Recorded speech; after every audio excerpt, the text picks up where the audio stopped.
Yes.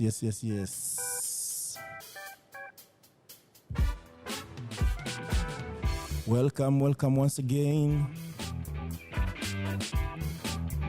It's a blessed day, the day of the Lord.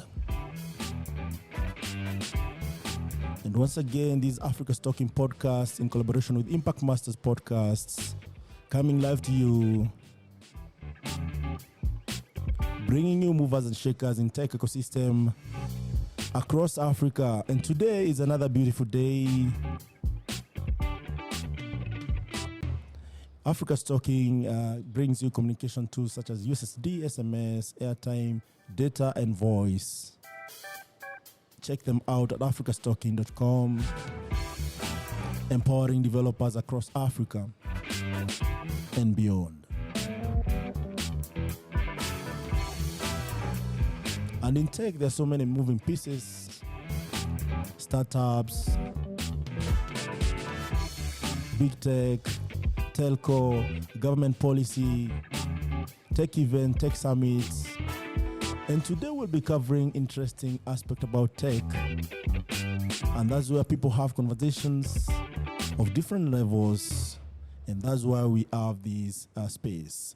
So today we have one of our guests, Victor Agolla Otieno MBA. In entrepreneurship,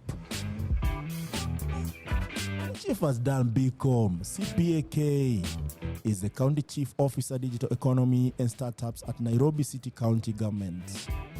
Here he leads the sector in developing and implementing support programs for startups, as well as digitization of SMEs.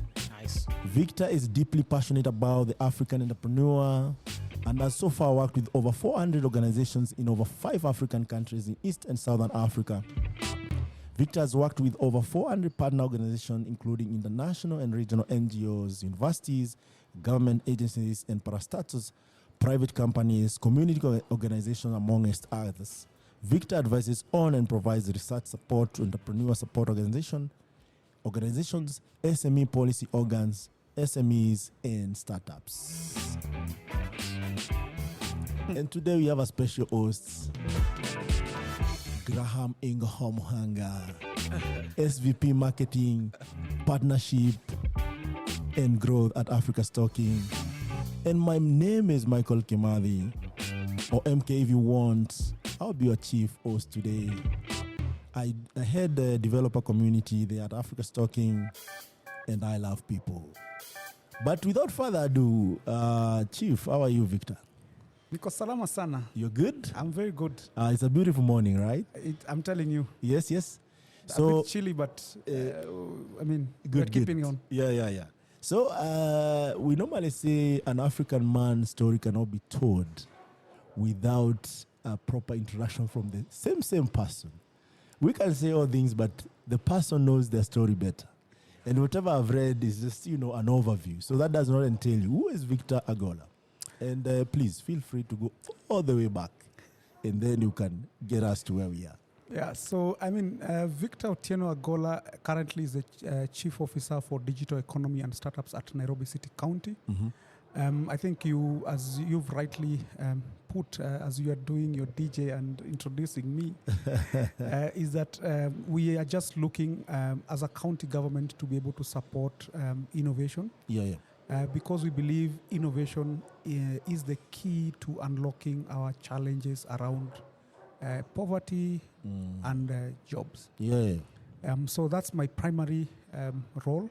So that we're just looking at the different moving parts within the tech ecosystem in Nairobi, and seeing how we can be able to coordinate that to allow our young people to get economic opportunities. Yes. Which is something that His Excellency the Governor of Nairobi is deeply passionate about. So I'm born and bred in Nairobi. Which side in Nairobi? I was born in Huruma Estate. Oh, okay. Nice. Did my primary school at Salama Primary School. Yeah. Went to Sleep Boys a bit. I did a bit, obviously. Then my mom thought this guy is going to be spoiled in Nairobi. He needs to get a bit of discipline. So they decided together with my mzee to throw me all the way to Western Province to get hardened. I mean, so I did my stint in Nyangori High School. Finished that around 2004. Then, of course, just joined the Kiwanja, just like every other young guy. You're just passing through your story, Chief. Life is made of memories. True. And you might be surprised what you're doing right now with the county, tech innovation, startup. You might think it's something that maybe came about when you started working for the county, right? But you might be surprised your primary school experience or your nursery school or kindergarten, if you went to kindergarten, shaped the whole journey. That's why when I have a conversation with the tech movers and shakers, I love to go all the way back, which nursery school did you go to? What is the one thing that you don't forget about that primary school? Did you have friends there? What was the hardest experience there or the best experience that you don't forget? Even one of the teachers could actually influence some of the decision making that you make in adulthood that actually comes as a subconscious experience. So I don't know if you have those special experiences going through, school and interacting with the community. Yeah, I mean, in primary school for us, what I learned is life is never that serious. Yeah. The way you read, like you're putting your legs in cold water in a bucket. So you don't sleep. Yeah. I mean, for me, I think my experience from primary school is, life is a balance. So we used to play soccer at Maisa. The whole day. Then Madara Youth. Yeah, Madara Youth. So we used to play. I played for Maisa for I think my entire youth. So and at the same time I used to go to school. So so that's the balance that I saw. Which even now, even as I work, my work is not my life. Yeah. I report to work. I do what I need to do, but ultimately I need to have fun. I need to chill. Just being able to balance. But switching off to high school, the only thing I learned as I went to Nyangori High School is... Nyangori is... in Western. Yeah. It's in Vihiga. So, coming from Nairobi... That was a mile. Coming from Nairobi to all the way to Western. It is a very humbling experience, not to take a shower for a week. Because there's no water. There's no water. You have to go to the river. Eating nyama for once a week. You really value the simple things of life. Even as you scale through life and get a lot of things, wealth, money, etc., you realize that, it's the simple things in life that bring you joy. Like taking a shower in high school was like a miracle moment. Because there are no hot showers. There's no water. There's no water. There's scarce water. There's water, but it's scarce. The hot water, right? Yes. Yeah. So it's humbling in the sense that even as you scale through life, you realize that life is composed and joy and happiness is in very minute, simple things that you do. So, don't get it twisted. As you get power, you get money, etc. Just the simple things of life. Up to now, I eat in 5 minutes. Oh, okay. It is something that was ingrained in me in high school. We used to eat 5 minutes maximum, and you run back to class. Why was that? That is Nyangori. Why did you? Time wastage. You need to pass exams. The exam is the main thing. You need to be disciplined. So even up to now, I eat in less than 5 minutes. Not in a hurry. Yeah. I'm just used in eating 5 minutes. I go back to work. Yes. So those are some of the stuff that I learned at least from Nyangori. So coming from Nairobi, Nairobi venye unaishi mtaani tu. Then unaenda Western, unapata guys are serious with life. That discipline up to now is really what keeps me going. Yeah. So in high school, I know there's monolization. Were you monolized? No. Mi nimetoka Eastlands mzai. So you're the guy who was monolizing others? No, as in you could see me, and of course, I had a big body. So immediately I joined in. The principal took me, and it was like rugby or football. Once you join rugby or football, there's nothing called monolization for you. Oh, that's nice. You have the seniors protecting you. unaingia na misuli tizi kila siku. Okay. it's a breeze. Yeah. Oh, okay. That makes a lot of sense. But did you monolize others? No.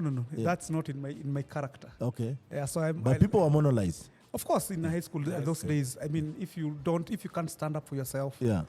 if you're an introvert, I mean, there is very little room for introverts within. By then, I think it was like you have to be loud, you have to be either a sports person or join a grouping of sorts, or you are, I mean, a genius. So you get comfort. It's high school. You have get to take a comfort. place. you get comfort in getting into some of these groups. So given that I was balanced in terms of academics, so combined that with sports, and of course with my loud character, nowadays I've toned down. So you say. I married a tighter lady. I can tone down. Okay. Otherwise, I was Cool down. Life is not about noise. You forgot one other option. In high school, you also could be a very good sweet talker of ladies. Hey. That was also like either you're in sports, you're smart, or you can talk to the girls. Now that you're talking about girls, in Western. how are you with girls? In Western, tulienda kusoma. The main thing was cheza rugby, play football, or soma. I mean, tulikuwa tunakuja, we used to see the girls when tunarudi in Nairobi. So hakuna ruka fence huko. Ilikuwa ni kuruka kutafuta chakula. Kutafuta chakula. Huko ni Western, Victor. Western ni chai na mandazi. That's it. So you guys, when you went for these rugby sessions, I know you know ladies like rugby guys. Did you get some attention? I mean, AJ kwa vibe yangu. It wasn't your thing. It wasn't my thing. I mean, for me, it was reading because I mean, I love reading. I don't read because I want to pass exams. Up to now, I love reading. I love reading different stuff. Yeah. I mean, history, science, biology, whatever. Yeah. So that really kept me going. Yeah. I mean, so with that, academics and sports. Yes. I mean, there was no time for doing a lot of stuff. And one of the things you'll notice is I also got married early. Oh, okay. In high school? No, not that early. So I got married at 25 years old. My wife was 23 years old. Wow. So we've been married for 11 years. Wow. Hey, so congratulations. Concentration. This is during college, right? And focus. So actually, I didn't go through college in the typical way in which a lot of young guys did. Okay. Of course, kama unatoka Islands, my mom is retired as a government driver. Okay. So of course, Your mom was a government driver. I'm a retired kama dere. Interesting. So unaget akuna, there's no resources around for you to kid around. The luxury of akuna, ilikuwa ni kuwa daktari, kuwa engineer, kama ukui hammer. Oh, okay. Yeah, so serious. I mean, so I started immediately after high school, of course, kupiga chuma kidogo. Okay. Buru, but started working and doing evening classes as I pay. So I worked during the day, paid school fees at Strath in the evening. So then I was doing CPA. Strath has a rugby. Yes. So I played football na kinaweche huko at nice. Strath. Nice. Yeah, so I mean that's why I did my CPAs, finished, then did BCOM. So throughout that time, so you started with CPA. Yeah, I started with CPA, then did BCOM. So throughout that time, I was working. Okay. So that means that you don't have time for a lot of stuff. Yeah. So interesting. So ikabidi tumeoa mapema. Okay. Pange mambo yako mapema. All right. What really advised you to marry at an early? I mean, it's just perspective. The way you sit down and you are like, when you are broke, reality checks in very fast. Yeah. So you don't have the luxury of, doing too many stuff. So you just focus on the most important things. So, yes. I mean, so I was in church and, serving in church. And, you are looking at this lady. She's a beautiful lady. She has a very beautiful soul. And I'm like, nangoja nini? Let me ask you this, Victor, because this is interesting even for young guys, right? Yes. Yeah. So there's only one lady you saw in your life, and that was it. I see where you're going. This could be a classic case. So I tried. I dated one chick. Oh, okay. But that was it. I'm not. It's like ADHD. To get even to understand sitting down with Victor is very difficult. Even my brothers, my sisters, my folks. Yeah. The way I think fast. I execute things very fast. So I mean, you even sitting with someone who can be able to understand that is very difficult. So if you're meeting a 22-year-old, 21-year-old young girl in Nairobi, you tell her, "I want to marry you." they'll be like, "Whoa, boss, Wait a minute. you're too Once are serious. together, Watch out, but, chill, still- chill." I haven't chill. treated you fair. I mean, I mean, so you're looking at the things that God has in store for you in terms of plans. I'm like, if I don't settle down, Quickly. I can't be able to do. You can't be focused. I mean, you know, on man, your as in call. ukiwa boy ni ngumu sana concentrate. In fact, today's Nairobi, you have to say is that easy. I need the grace of Brother Victor here to get married. Yes, Graham can tell you it's not easy. It's not easy, but I always say sometimes even as men, and it goes down to the things that you consume in Yeah. terms of content, in terms of TV, in terms of music. Interesting. Because if you're growing up listening to hip hop, violence, R&B, I mean those stuff have a way in which they get into They just come out of your life. Yeah, so I mean it informs the way you think, the way you see your worldview of women, etc. So if it's degrading in a sense, then you'll never get the kind of lady that you that you need for you. Yeah. So I mean, if being able to clean up the content that you read gives you very clear perspective in terms of, I see this woman, I honor her, and I feel that this lady can be able to support me. Hey, Chief, Yeah. this chief should run a men's conference. Please. Change. By the way, we have something that is not officially confirmed in November, but we'll keep tabs to Men's ensure that conference. we talk about these things. I have a story. I'm telling you. I can tell you. I'm Luo, so of course I married at Taita, and of course after elections, because I got. How was the clash of cultures? I mean, First of all, start there. we completely got a full rejection. Complete full rejection. Of course, we've reconciled over time. People got used to it. They So have- you are they're- already very happy. They're you not couldn't do used. anything. They're not. There is a caliber. There's a certain generation in Kenya that will never get used to that. Even right now, if you look at our electioneering whatever Period. cycles, there's always that tinge, that flavor of negative. Not from my side of Yeah, of the country. So, yeah. I can't vote. Yeah, so I mean, you get hit with that as you're getting married. It's good. It can be good or bad, but for us, it strengthened our marriage. My firstborn son is called Engineer Zuriel.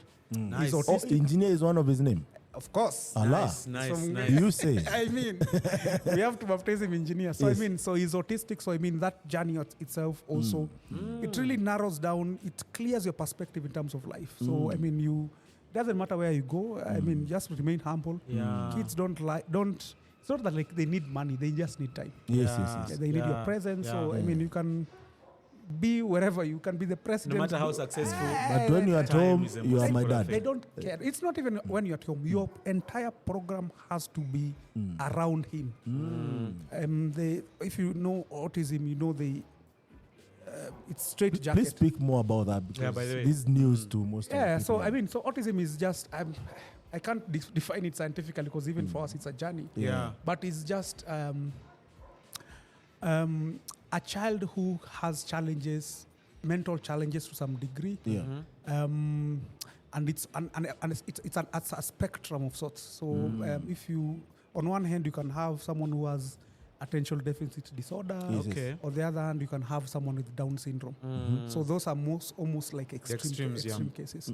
So that's why it's called a spectrum. So I mean, so just being able to understand that, and this is Africa. So guys are like, What's going on? I mean, is your kid akona amerogwa? Is there Maybe witchcraft? witched, yeah. I mean, those kind of stuff. So I mean, so if you're so not, there's dealing with that and then just being a good parent to this. I mean, just if you're not grounded, you will be cooked. That I can guarantee you'll be cooked. He has echolalia. We take him to Kenyatta.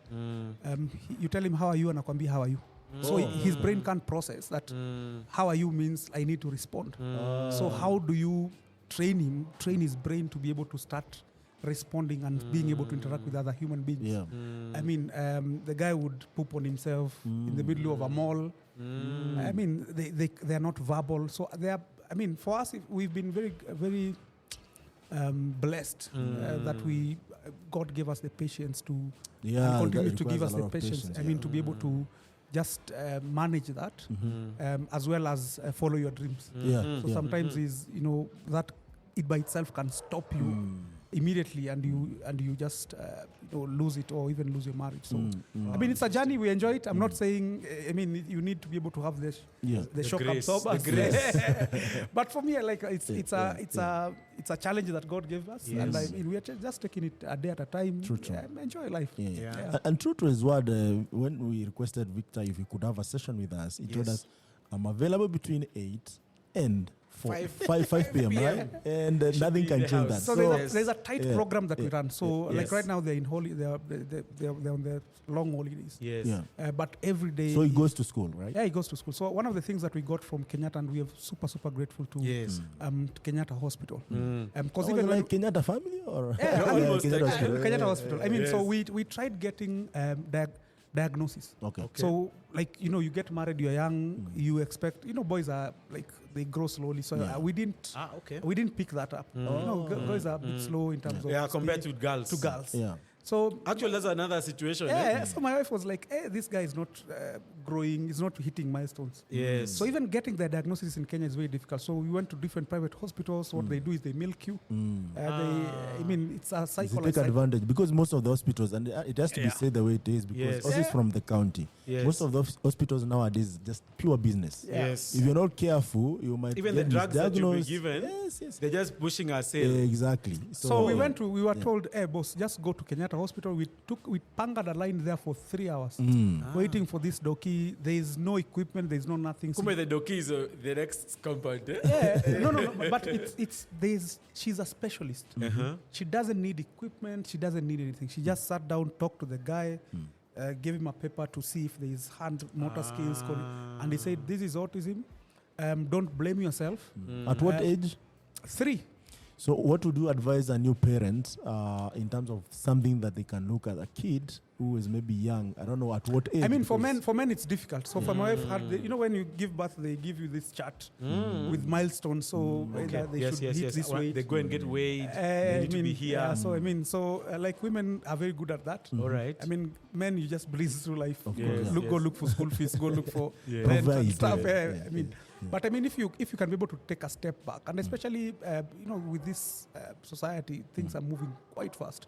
So if you can be able to take a step back and just monitor, observe, look at the child, you can be able to pick up some of these challenges. And I mean, don't try to hide.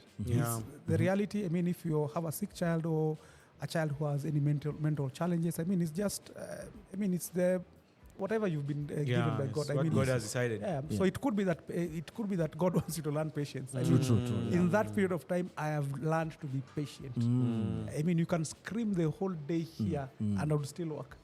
As long as you're not dead, or you're not, even if you break a bone, I mean, it's fine. We'll take you to OC, but I mean, just patience. Wow. So I mean, like I said, I think we went to Kenyatta and they were like, you just need to monitor his diet.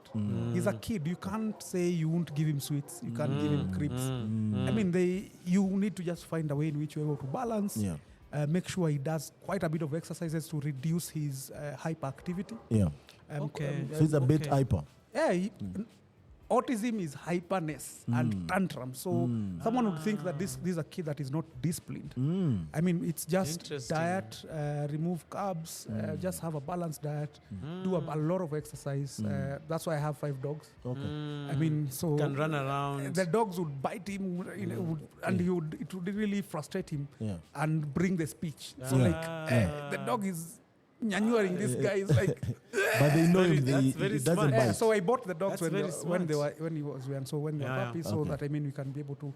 I moved to Machakos so that we can get space. Yes, a compound. Because when he runs, you don't want him near a road or anything. So I mean we can walk for 3 hours. Interesting. By the time he's done, his energy is tired. Down, then we can start having conversations. So it's an entire journey by itself, just learning autism and how to deal with it. Yes. I mean, even going to school was like, I mean, don't even look at academics. Yes. Let him just know how to interact. The social experience. Yeah, I mean, just express himself. Pole. I mean, it's we've gotten very good support from different schools. I mean, the first thing that I always say is you go to school and I'm like, I have a son who's on the spectrum. Please, what kind of support? I'm not expecting 100% support. I'm not giving you 100% responsibility, but can you be able to support us in this journey? So I mean, we've had very good teachers, very good support system. And so it's going to year 4. Oh, okay. Nice. Yeah, so is this a special school or just normal school? No, just normal school. I mean, you don't want to stigmatize. Yes. Okay. So That's very important because anyone who gets a child with a challenge, the first thing they think is about special school, special attention. We went through that entire journey. So do we go this? Do we do this? So when we went to Kenyatta, she was like, he's autistic, but just let him go through normal life. As much normalcy as possible. So I mean, so we took him to school, sit, and surprisingly enough, I didn't expect him to do well. So there is no expectation. Then the guy is, he knows French, and I'm like, hey, me, I don't know French. I tried. Chief, this is good, yeah. I mean, of course, he struggles with some arithmetic stuff, but mostly, by and large, but it could be, that's an interesting thing. I realized from how people go to school. The first years, maybe in primary or whatever, someone might look like they don't understand maths. They could end up being the maths genius in high school or later. So it's just giving people their time to grow into whatever they're supposed to be. I mean, that's what I told you. For me, it's just living life very simply. I mean, there are no goals. I mean, for me, I always say, just enjoy yourself. If you're going swimming, if you're playing football, if you're reading, just enjoy yourself. I mean, just find yourself, and we'll support you no matter what. So if you want to be a swimmer, fine. The other day we went for swimming. I think alikuwa number last. I told him, boss, you showed up. You have started. You showed up. Yes. Just That's show the most up. important thing. Show up. Do your best. Whatever results that you give, we will be able to pick. Very nice. Thank you so much for sharing that, Victor. Wow. And for our listeners, today we are here at Nairobi Garage. Nairobi Garage is a co-working space. They support startups. So if you don't have a budget to get an office in Nairobi, it's one of the spaces that you can check out. That's where we are hosting this podcast. And please check them out. They have different locations. And of course, they are able to give you more details about the space. So, Victor, you have learned to be patient. And it shows actually even in your Yes, character. It maybe previously you are not. Actually, let me talk about that. Of the many big guys, a big guy in Nairobi, the many big guys I have gone to their meeting. Victor was waiting for us for 5 minutes in a call. Because we lost track of time. We're with this chief. We lost in another meeting. We lost track of time. You'll pay fine. And then we just let Victor there smiling. If it was another, talk to my assistant to book another appointment. But I'm not a government person, so I joined government in January. So I have been in private sector. Don't learn those practices. They're not the best of them. I mean, I was in private practice for over 10 years. But it's like a calling in your family because you said your mom was a government. We need to get there, Kaka. Let me tell you, my mom, actually, there's an interesting story. My mom, when I joined county, is when she declared that I had work. Anything be outside of government. You are just like, you are struggling. We've been praying for you for 10 years. Are you serious? So now you have work. You have a job. Now you can start a meeting. Are you serious? So that you can be able to tell other So was she working in Nairobi? Government, you can go so many places. Yeah, no, she, of course, as a driver, you go so many places. But of course, she was based in Nairobi. Okay. And of course, she's together with my dad. They've been able to support. How many years, man, in government? These people, they can. No, this I can't even remember. I mean, since. Are you serious? You are born, guys in Gava. They retire in Gava. So I mean, that's amazing. But I mean, it's their calling. It's something that they enjoyed. It was their time. But I mean, things. Everyone has their calling. Yes. So even so you don't see Gen Zs staying in government for 37 years. Bye give. You're vibe.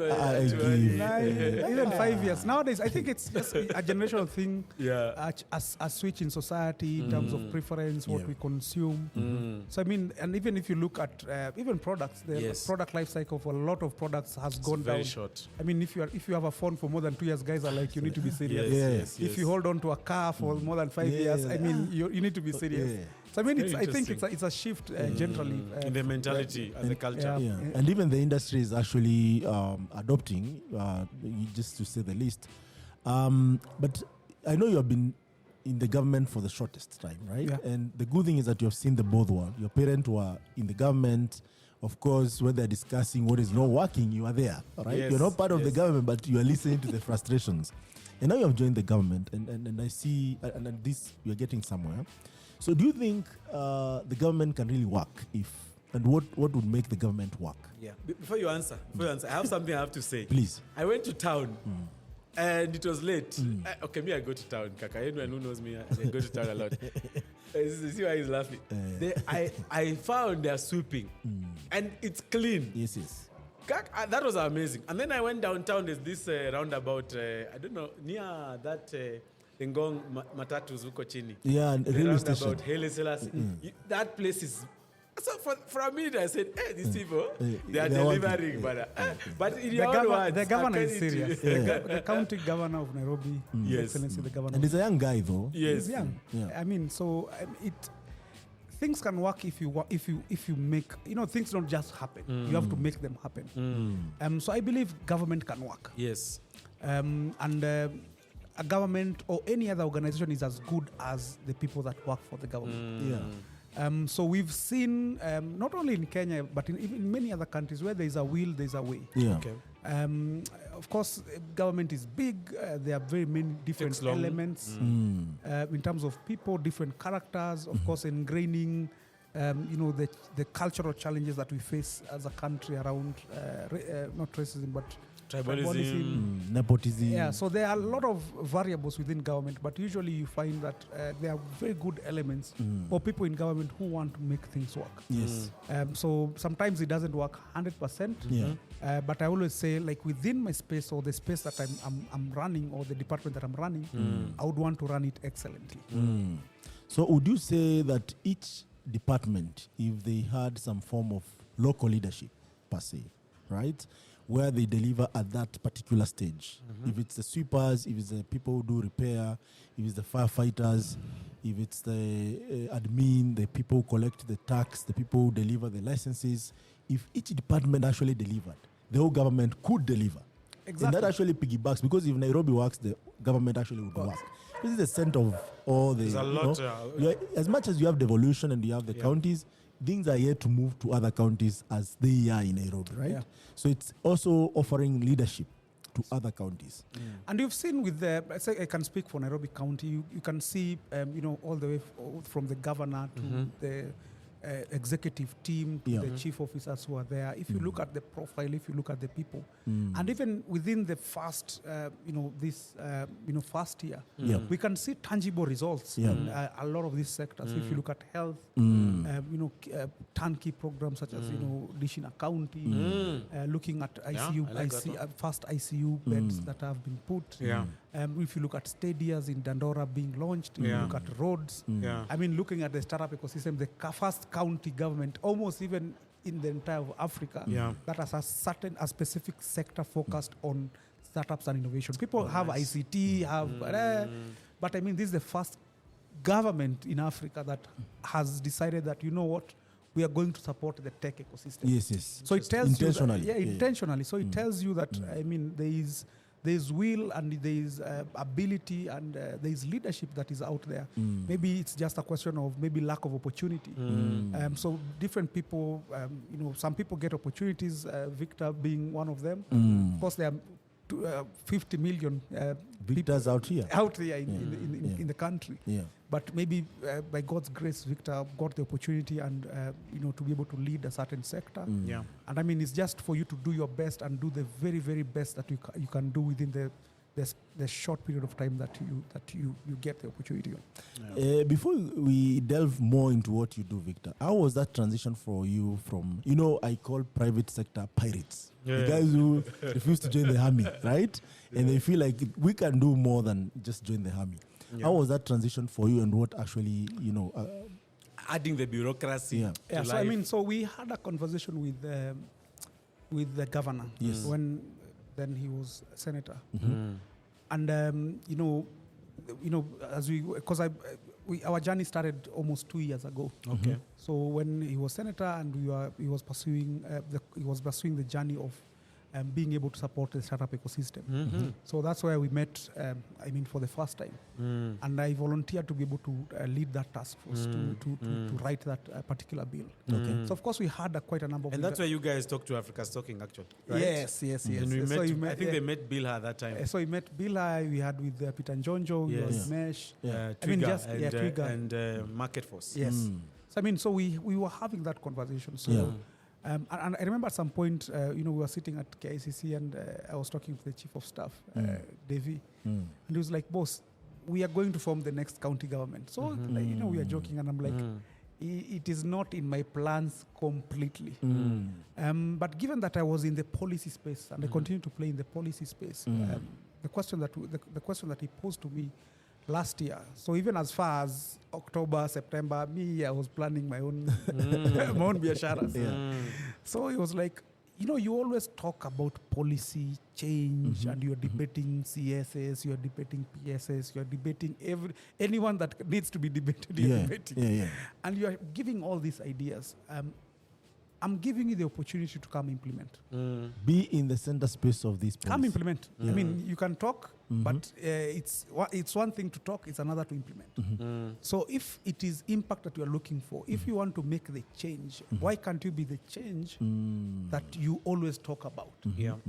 So there is a lot of things that is happening in government. You can talk about corruption, you can talk about nepotism. Whatever is happening, your focus is to do the thing that brought you here. So as long as you are doing that, you should be good. So that was the rallying call that, I said, if I don't do it, then who's going to do it? True. Because you'll sit there and complain, I gave you the opportunity. You said no, now someone is doing it and maybe is not doing a good job. Then you're just making and heckling on TV. So for me, that was the turning point. But in whatever projects, or even most projects that I do, they have to have impact. We were having lunch with Graham, and I was like, we can talk about blockchain, AI, whatever technology that you want to talk about. But if they don't have real actual impact in terms of incomes and changing people's lives, then we are making noise. Can talk about ChatGPT, what. M-Pesa is a simple technology that we don't care whether it's AI. All I know, it's enabling me to do business. It's enabling me to send money to my parents at home. That's all I care for. It has to be that simple. It has to be that simple. So, that for me is what I'm looking out at. In terms of, can we be able to harness technology and the different stakeholders that are there to support our people? Okay. Period. Yes. So now you join government. All these... the rubber meets the road. So what happens? And by the way, an ignorant question. I've not joined the army yet. The army yet, right? So you join as a chief, right? There are people who work through the ladder until they become chiefs. Inside but the government. How is that? Do you go to a room full of committee members or the chief himself, Bwana Sakaja, or the governor in place? How does that actually work? Or you just given a call, chief, report to work tomorrow. We have been talking too much about these things. I know what you are capable of. Please come and implement this. No, I think one thing you'll be surprised is whenever there is the word bureaucracy, bureaucracy is applied in government proper. So there is an entire process in terms of recruitment. There's a public service board. There's the county assembly. So so the governor would, or even the president would give a list of people that he would want to work with. And then they are committed to a process, either through county assembly or national assembly. They have to be vetted through maybe the county public service board. So 2-3 levels of interviews. You have to go to committed to a certain committee within either national assembly or county assembly, depending with the sector. So outside of course, we have 85 wards. We have over 100 MCAs. All of them go into different sectors. So under ICT, you have to be vetted by that particular sector. A committee. So they have to sit down, understand what is it who is this person that has been proposed. So once you go through that process, then you get hired. So it's not a simple thing of boss, come report to work tomorrow. I mean, that's not how. So you have to go through the due process. It has to go through due diligence, due process. You go to get your certificate of clear of good conduct. Good And the conduct. DCI office. Hey, I mean, Kiambu Road. Kiambu Road. Yes, ESCC over here. You have to go through Integrity ESCC, House. you have to get your CRB. I mean, Oh wow. just Even CRB. If Even you owe, CRB. if you owe Tala or whatever. Or ELB. ELB is the key. ELB is the key.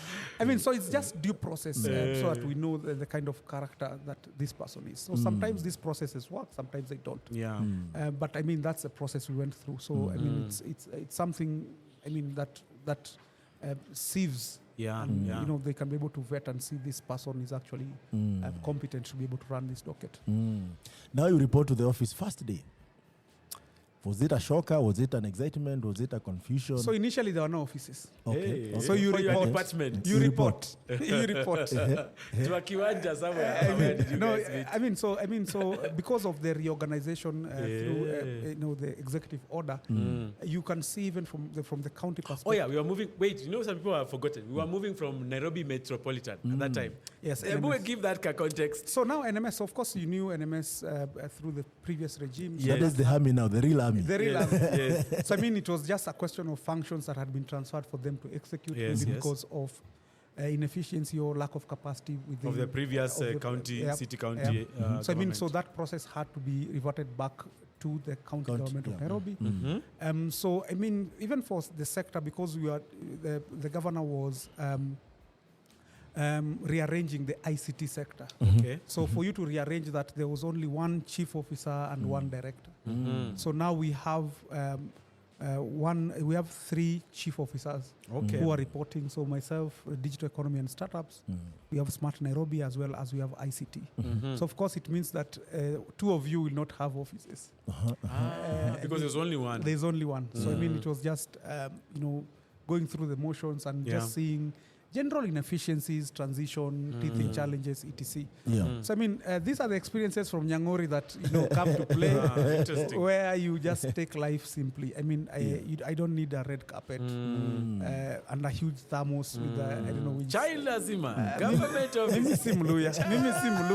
Mimi si Mluya. can affect the morale. Lack of tea. He's more of a red carpet than a tea Lack guy. of tea. There's also olivos in the office.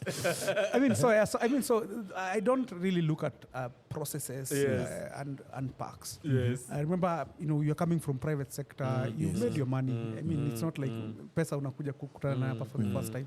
So I mean, you have your private offices, you know how things work. So I didn't expect much. So, but for me, what brought me is a legacy, impact, and just getting things done. So if you have a table, you don't have a table. I mean, just go work at Java, come at Nairobi Garage. Yeah. I mean, the ecosystem is big. Very I true. work at iHub. I work at true. at IBs. Very true. I enter into any space and I can be able to sit and work. Yeah. So for me, it's just focusing on the outcome, on impact.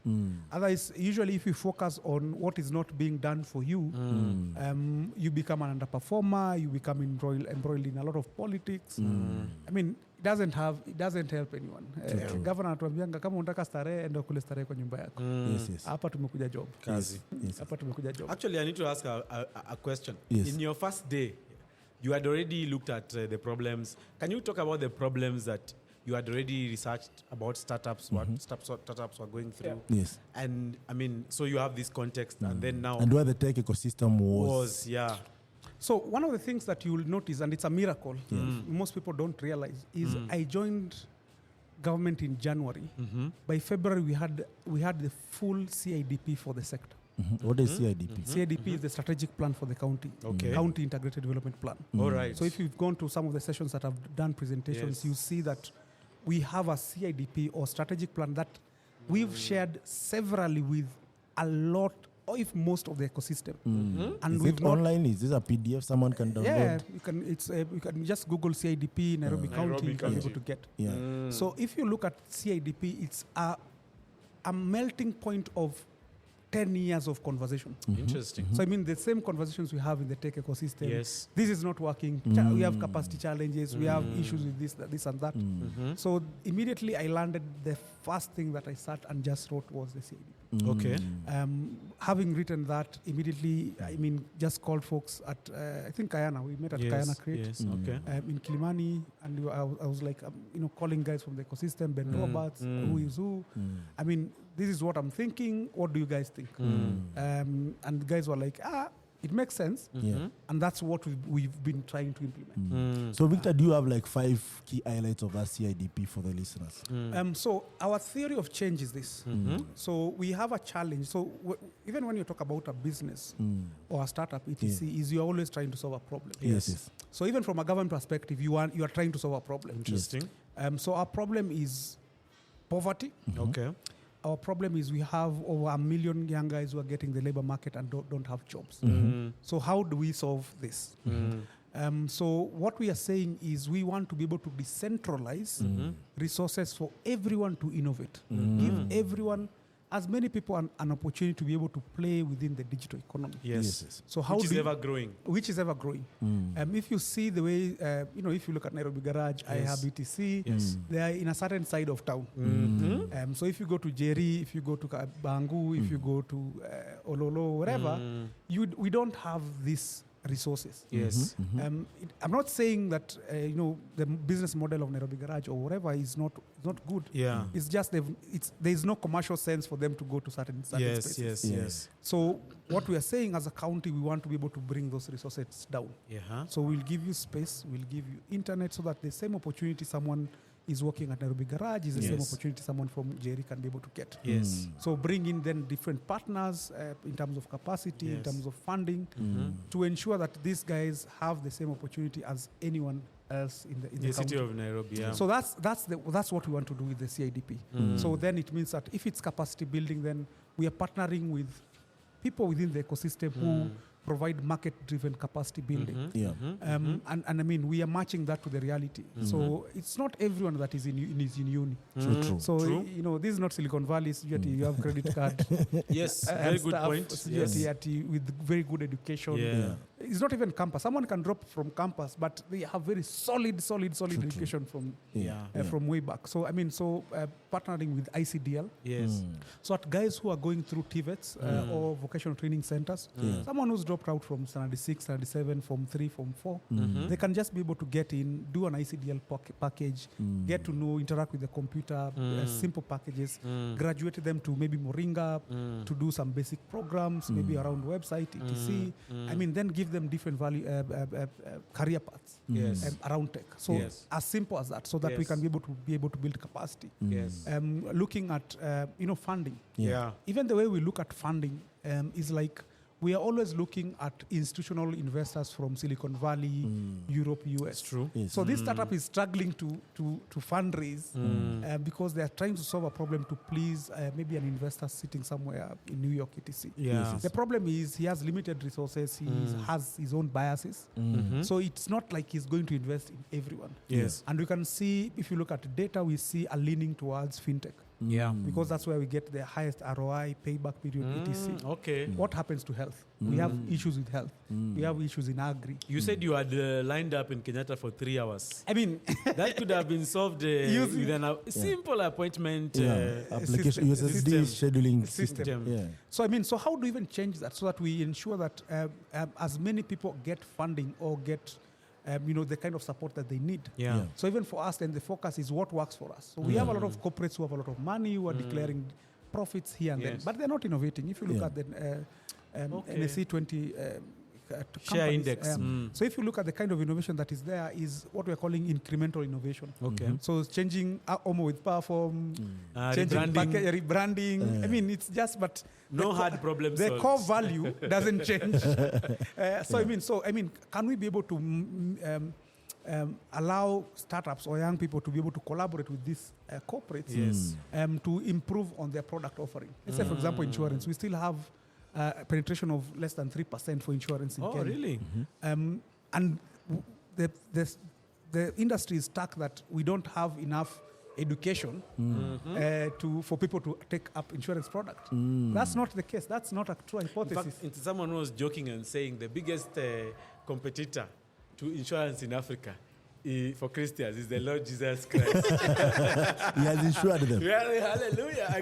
I can't get a sickness. No, but you see, ideally, our culture is that I know even if I get sick, I'll do a harambe. Yes. If a relative dies, it's a harambe. Yes. Yeah. So that's how we manage risk as a society. So, but the way insurance, the business model is structured is quite different in terms of if you were to take insurance in US, in Europe, they, maybe it's not as communal as Africa. Yes. So you can't take the same product and build it and put it in Africa and expect it to need. Also moving away from the usual insurance models, because even something as simple as I'm an Uber driver, I can insure my car, or I am doing I have a value chain where I distribute potatoes in Nairobi, but I can also insure that in case some of them go bad. So it's also diversifying from the usual healthcare, life insurance, education insurance. Yeah. Very interesting. And the same problem that we face in the innovation ecosystem across Africa, whereby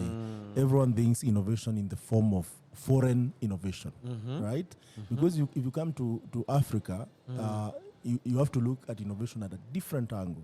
And this actually has been witnessed by the foreign innovators who have come here with all the money, with all the, the education and everything that comes with that. And they could not crack simple problems. Because they come with assumptions. Exactly. So the person who is on ground knows the unwritten rules. True. Like there was this startup that wanted to replace Mama Chapo. Mama Mboga. I mean, how would you replace Mama Chapo in Nairobi? Because the model, it's very tough. So unless you empower the Mama Chapo, it's irreplaceable. And some people even buy that Chapo because they like the woman. Yes. They could buy the Chapo anywhere, but they're like, Ubuntu. I've got to buy this, to promote this particular. So, I mean, that's what I'm saying. The way we look at innovation, it has to make sense for us. Yes. Let's not assume that someone sitting in Jerry, because they are jobless, it means that they can't think. It is just that lack of opportunities, lack of resources for them to do it. Otherwise, you always hear, I met some young guys from Kikuyu who are doing a neuro something robot. Yeah, I know the guys. They were highlighted in some of the... So we went to Citizen TV. So we went to Citizen TV with them. And guys were shocked. I mean, these are guys who don't have a college degree, but they're able to do such a thing. We've seen how many people have we seen, someone comes up with a ventilator. Someone has done an aeroplane. It might not be the best or whatever, but I mean, given the resources and the it shows you the potential of these guys. So I mean, if you can be able to bring resources to them and give them a challenge and resource them enough, then these guys can be able to do stuff. And because they reside from that society, they know those unwritten rules, those assumptions that normally you would not, the peculiarity of a particular society. If you look, let's say, for example, at news currently, there's a reason why Ghetto Radio imeshika. I mean, the mainstream can try, at the grassroots. But the guy knows mtaani proper, knows the language, knows what is happening, what is trending. Yes, and he's even how to relate the news to people so they can understand it. So I mean, the kind of music people listen to. I mean, so mtu anapenda doba, anataka kusikia doba daily, hataki kusikia R&B, hataki kusikia nini. So I mean, so I think we need to, as a society, we need to be able to, leave no one behind. Yes. True. So that tech doesn't become an elitist sector that is always like that spoiled kid who is demanding for a lot but can't show value. So as a county government, we want to be able to do that. Of course, we can be able to do that because it's government. We are not looking at ROI as such. You are patient. And all these matrices that go with business. So we can be able to, through affirmative action, even direct resources from corporates, from other players to go machinani. And ultimately, that's how we can be able to build the ecosystem. Something very interesting that, maybe it's a comment. I have noticed, for example, there are usually these... Let me call them the usual suspects where everyone goes to innovate. But also, is it something that we may really have to think very hard about as an ecosystem when you're looking about technology and saying, what are we doing about technology and music? Because if you go to Eastlands, there's Genge. How are they distributing their music? How are they distributing their art forms? Or if it is sports, or if it is, so how do we, as you are saying, how do we innovate technology so that it is next to the mwananchi. If I'm doing distribution of eggs, there is technology that can support me. And so I don't need to build blockchain. I can go and build, because that's, I think, how the developed countries have gone ahead. You'll find that if you are in sports, the amount of technology to make sure you are playing football. And you start locally and then scale. Yes. Yeah. And even if you look at those, all of us probably will love the English Premier League. Yeah. All those teams are from villages or, estates. Towns. Towns.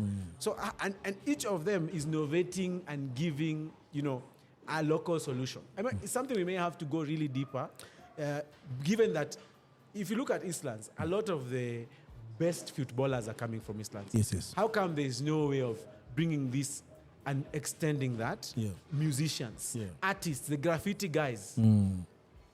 There's a time I was looking at some blogger doing graffiti. He's selling one of his pieces. And this is online for like $14. Yeah. And you can keep buying the copy. Yeah. In other words, 100 people can buy that copy. And I like the idea that Governor Sakaja was saying, why are we eliminating graffiti on our matatus? It's an example. Yeah. So I think for me, it's just a comment that technology may have to become even more, look at the overlooked areas and try to bring value out of that. Yeah, I mean, so that's what I'm saying. The reason why I said our theory of change is to decentralize resources is exactly that. Yeah. Have a hub in Kibra where innovators are able to solve for Kibra. Yes. Yeah. Remember, at the same time, corporates are also, or even CSOs, are in Kibra trying to solve problems. Yeah. Interesting. So why can't you just, let's say, for example, AMREF is in health. They're trying to solve for maternal deaths or prenatal deaths. They're trying through different programs, partnering with different other stakeholders. Yes.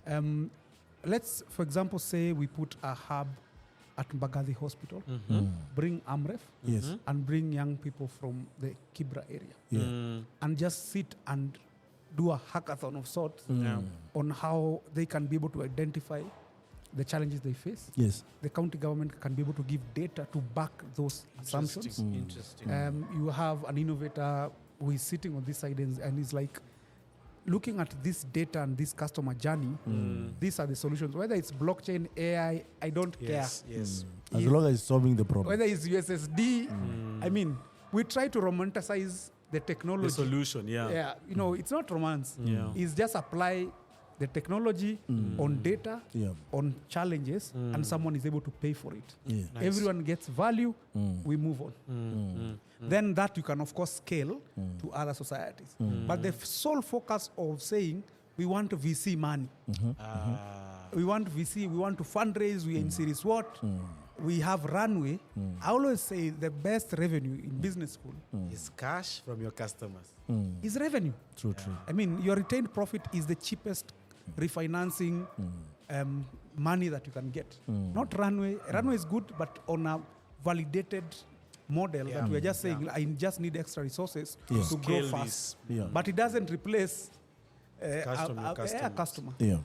I mean, so we can get VC money to accelerate getting more customers on a validated thing, but it can't be just perpetually. And this can work in other jurisdictions.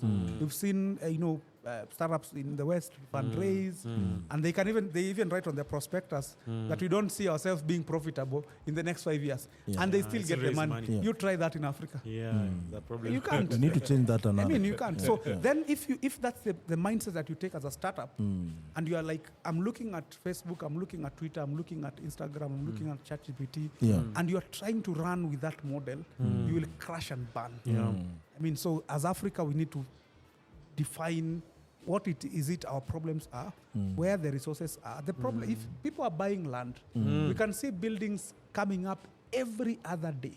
The thing is, you can't just scold them and say, we are here. You're not organized. Interesting. I mean, you can't take Amze who has land and you're like, you need to invest in me. I mean, but Chief, that statement is controversial because someone will say the rate at which the buildings are coming up is the rate at which we are losing money through corruption. I agree. I agree. There are two sides to that coin. So not everyone in Kenya is a thief. That's true. So there are people who've worked hard who have made their money. Yes, yes. Maybe, for example, in real estate, because that's the business that they understand. Yes. They know the ROI. They can see that the risk is not as high. But that language, startups are not able to communicate. We don't have an environment that is structured enough for them to invest without risking their capital. Yes. I mean, so we need to be able to make efforts around the same, because there is a lot of wealth that sits in Nairobi. Yes. True. So just being able to convince, you can't convince them if every day you are getting grant money, you're getting VC money from out. I mean, and you don't even dare care to explain what it is that you're doing. I know of a So there are startup. some startups that are in Nairobi that the only objective is to raise raise the money. next seed round, or Then they drive around saying they're rich. I mean, so we know a lot of startups who even say, I mean, I don't even have time to do an interview such as this. Because they are busy. I mean, Series A, Series B. Yes, I'm fundraising. convincing somebody Boss, to I give don't them have money. time for you. I mean, you've experienced such things. Yeah. So, but if you look at the brand in terms of a name and go mtaani, no one knows them. Yeah. But it's because they have these vanity matrices that they give. You know, our runway is this, Africa is growing, middle class is growing. And of course, if someone is sitting on the other side of the globe, because they have no experience in Africa, and I mean, they can burn a bit of cash, they can be able to give that. But you see those companies going bust. They can't go more than 5 years. Yeah. So talking about fundraising, there are two sides of the coin, right? There is the startup side, which it's doing really well, despite all the challenges. The challenges, and also there is the venture capital side. What most startup would agree here is that Kenya or Africa tech ecosystem, for the last 5 years, Nigerians are leading the way, whereby in UK, Nigerians are coming together, pulling some fund together and investing back at home.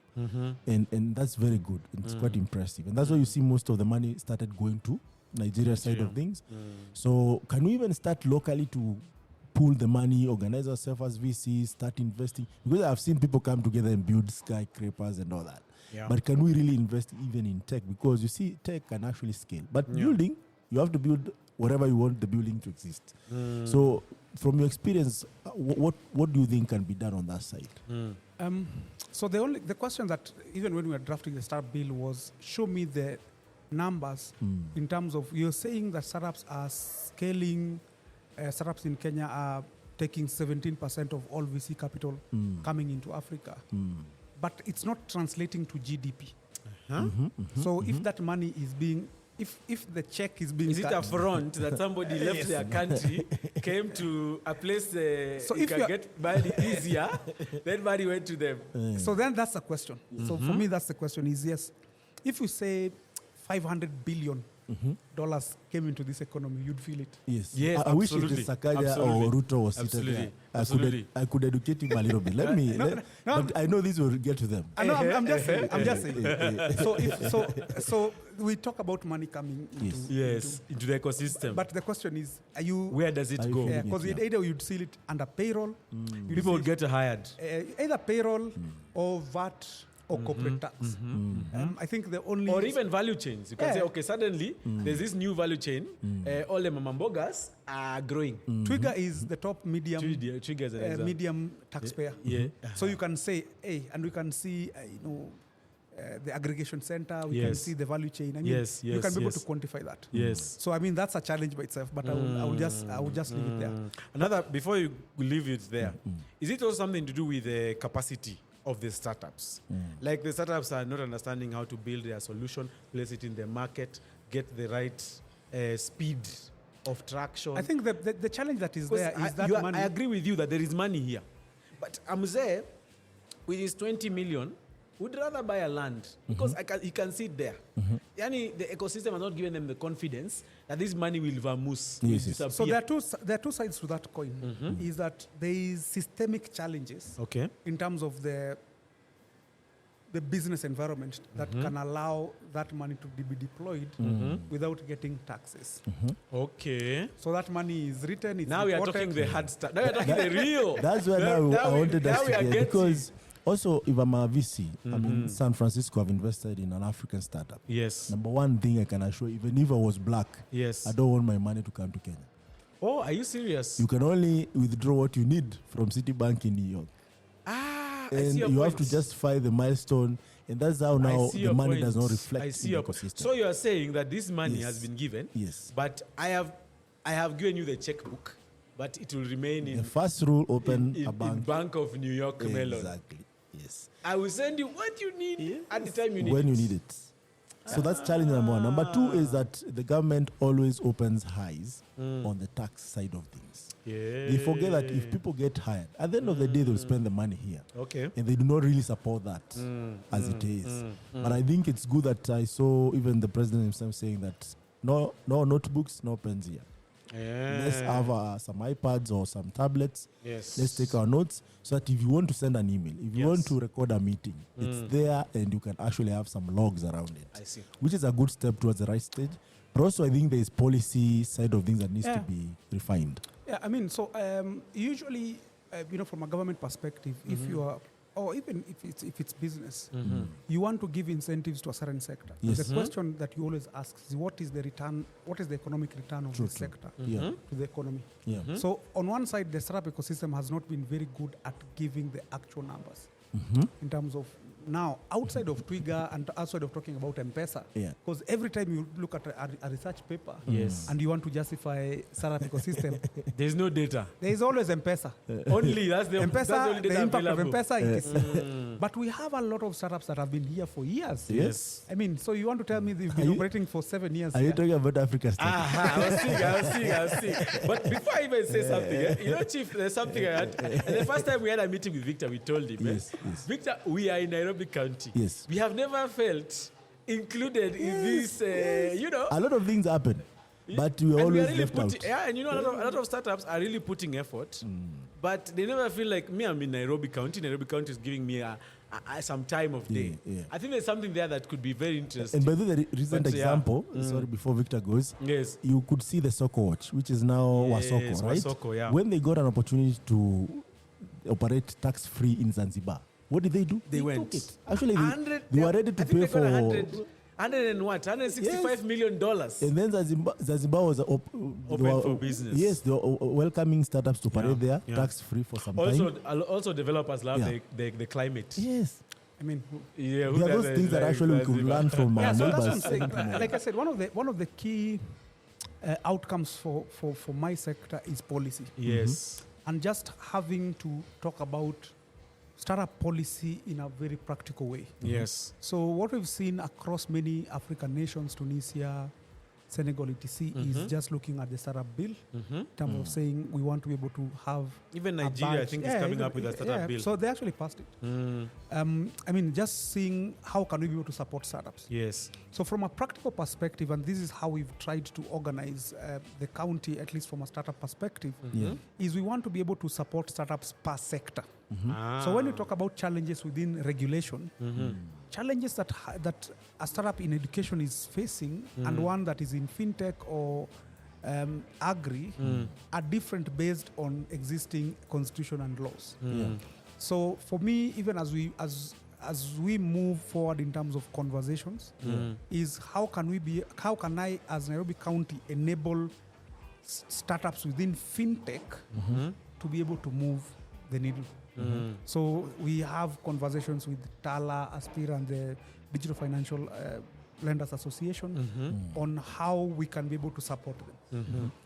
That's fintech, and they are able to raise these are the top challenges.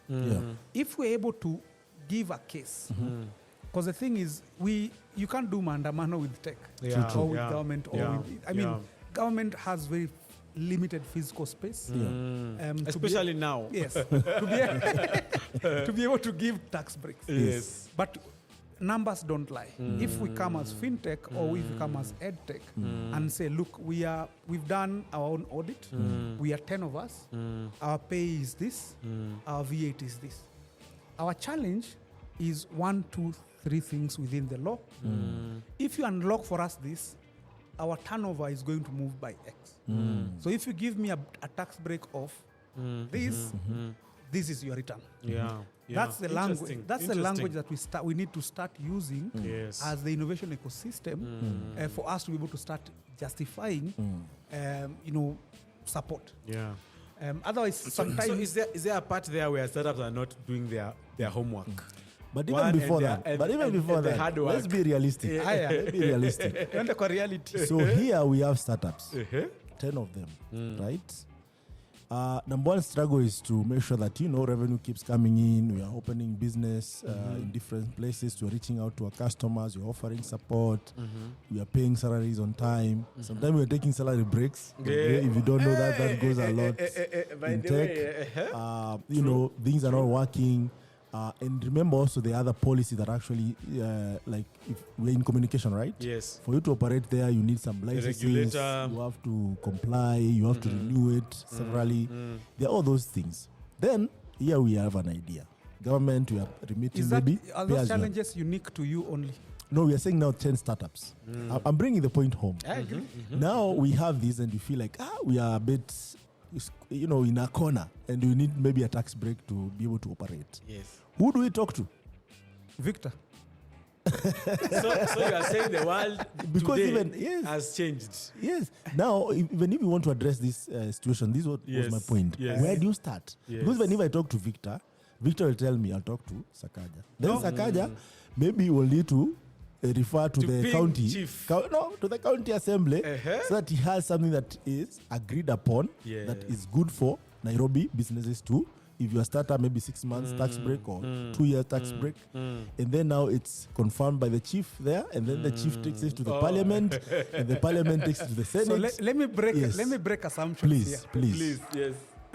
If you look at the world over, any businesses, whether they're in tech or they're in agriculture, deal with government through lobbying. Okay. There is no way you can lobby as a single startup. Yeah.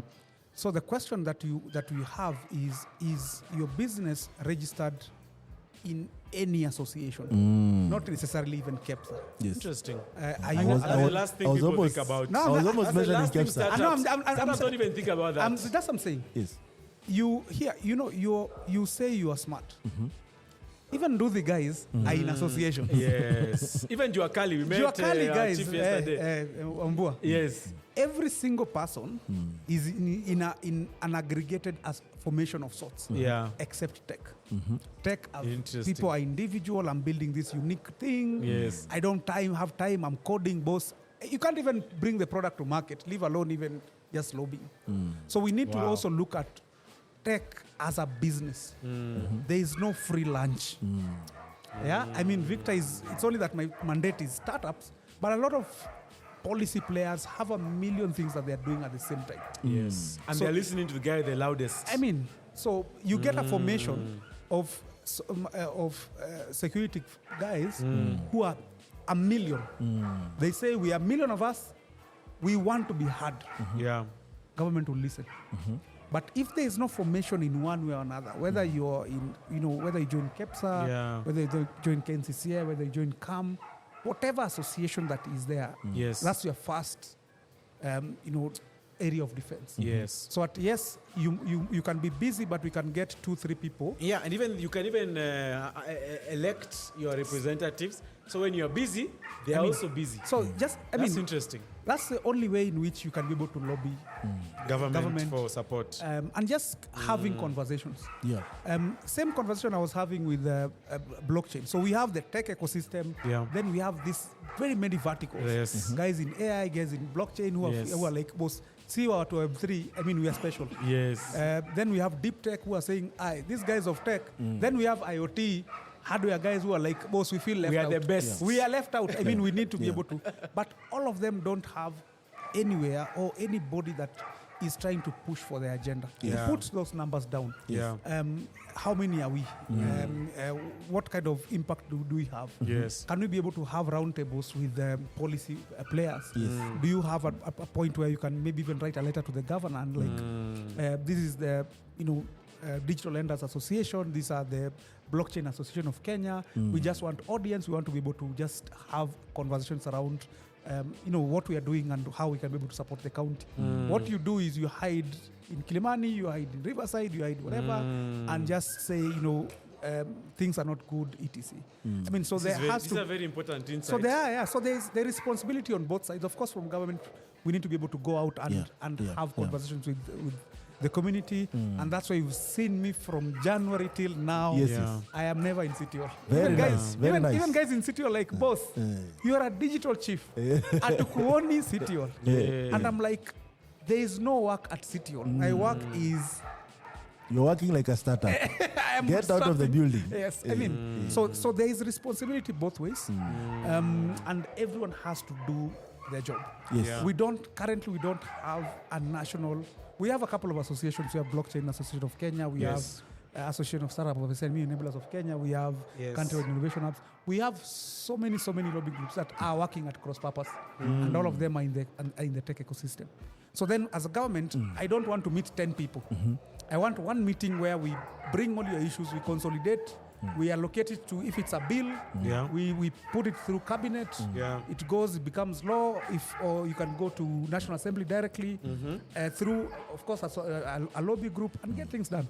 But I have a controversial statement towards that.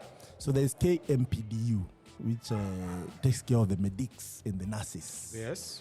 We have Bwana Atwoli and Kotu. Right? Someone would argue and say, we have seen them, lobby and even end up striking.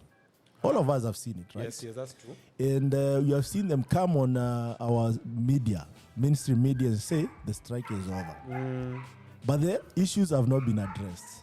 And some few smart guys have said, money has exchanged and what happens. And maybe tech startups are afraid of that. Like, why should we have a lobby group? Give some few people an opportunity. And also now there is the music associations, whereby people get the money, eat all the money, and the person who is putting in the work. In fact, music is the best example of how the association can play that. Yes. So I agree with you 100% that there needs to be an organization, right? But also I feel like government or governments, now that we have 47 counties and the national government, should be more proactive in a way of addressing some of these things. And the reason why I feel this is very important is because we can all agree that we can all progress further in any industry if we do not include digitization, tech, and also innovation in everything that we do. May it be agriculture, may it be industry, may it be electrification, sports. may it be sports, may it be music, may it be entertainment, any sector you think about. Digitization is not an option. So government should say, for instance, I'll give a case in point, collecting taxes alone. If it was well digitized, and we cannot agree it is not, because you and I, if we have struggle of doing the return, right? If you make a small error, you have to call, I don't know how many people, you have to get an appointment, you have to write an email. Imagine now, if maybe 10% or 30% of us are the one who are elite. Now imagine the rest. Tech smart. That means someone will be discarded from doing return. It's not because they don't love their country or they don't want to remit tax or anything, but because the processes themselves are not refined. And we can actually include step by step, and it's good that you are leading these efforts at the Nairobi County, that we should be intentional about addressing the 360 view of all these issues. I agree.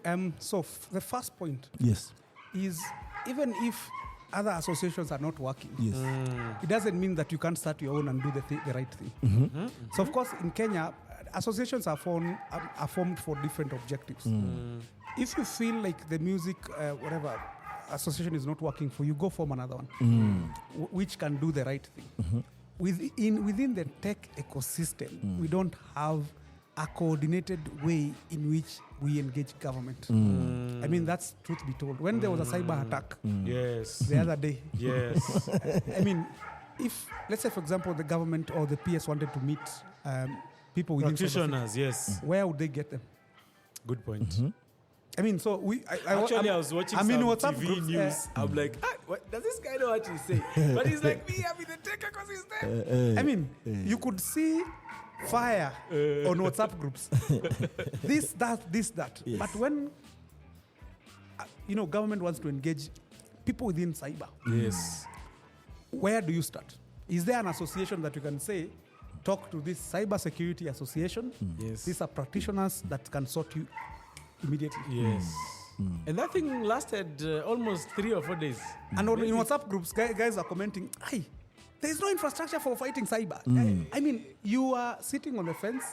You are in a WhatsApp group. You're not forming anything. You're just, I will not say whatever you are casting as fashion, but doing nothing out of that. So I mean, so even from a Nairobi County perspective, and I realized that as a county, is that we needed to engage. One of my key outcomes is to be able to systematically engage the tech ecosystem. And even as I do that, I'm engaging different verticals. Someone is in. I mean, is in these are private, these are maybe co-working spaces. Yes. Maybe Nairobi Garage is not part of ASEC, which is the Association of Startup and SME Enablers of Kenya, which is an association that is standing for all co-working spaces and private incubation centers. They are not in that space. You go, I mean, there is a Blockchain Association of Kenya.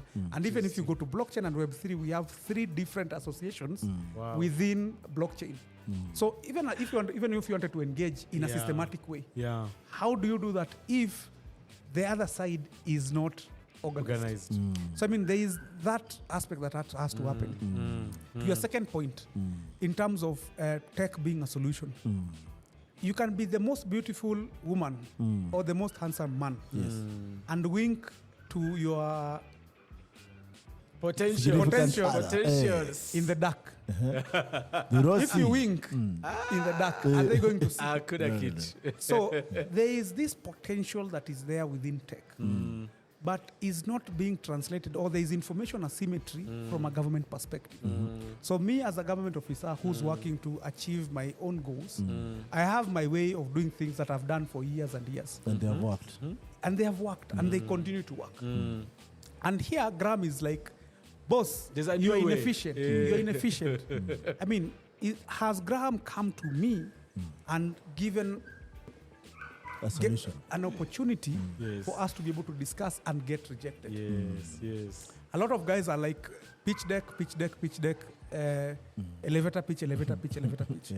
I mean, we need to be able to systematically find a way, and it goes back to lobbying, in which we can be able to have an audience and just request. You see, KEPSA has the presidential roundtable. They have a roundtable with the CJ. They have a roundtable with that's interesting. So I mean, it's just to be able to convey. They are ready for any eventuality. They have an audience. So it's just a question of requesting. Would want to speak to the president. We have a lot of issues. They curate those issues, including providing solutions to the government ahead of international companies. So international companies will come in ahead of even solutions that are here, but because you can't have an audience with the decision makers.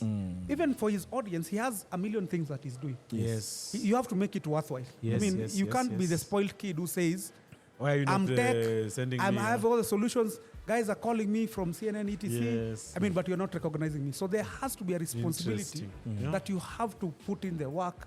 The way you put work in terms of building your tech, building your whatever solution, you have to make effort to reach market.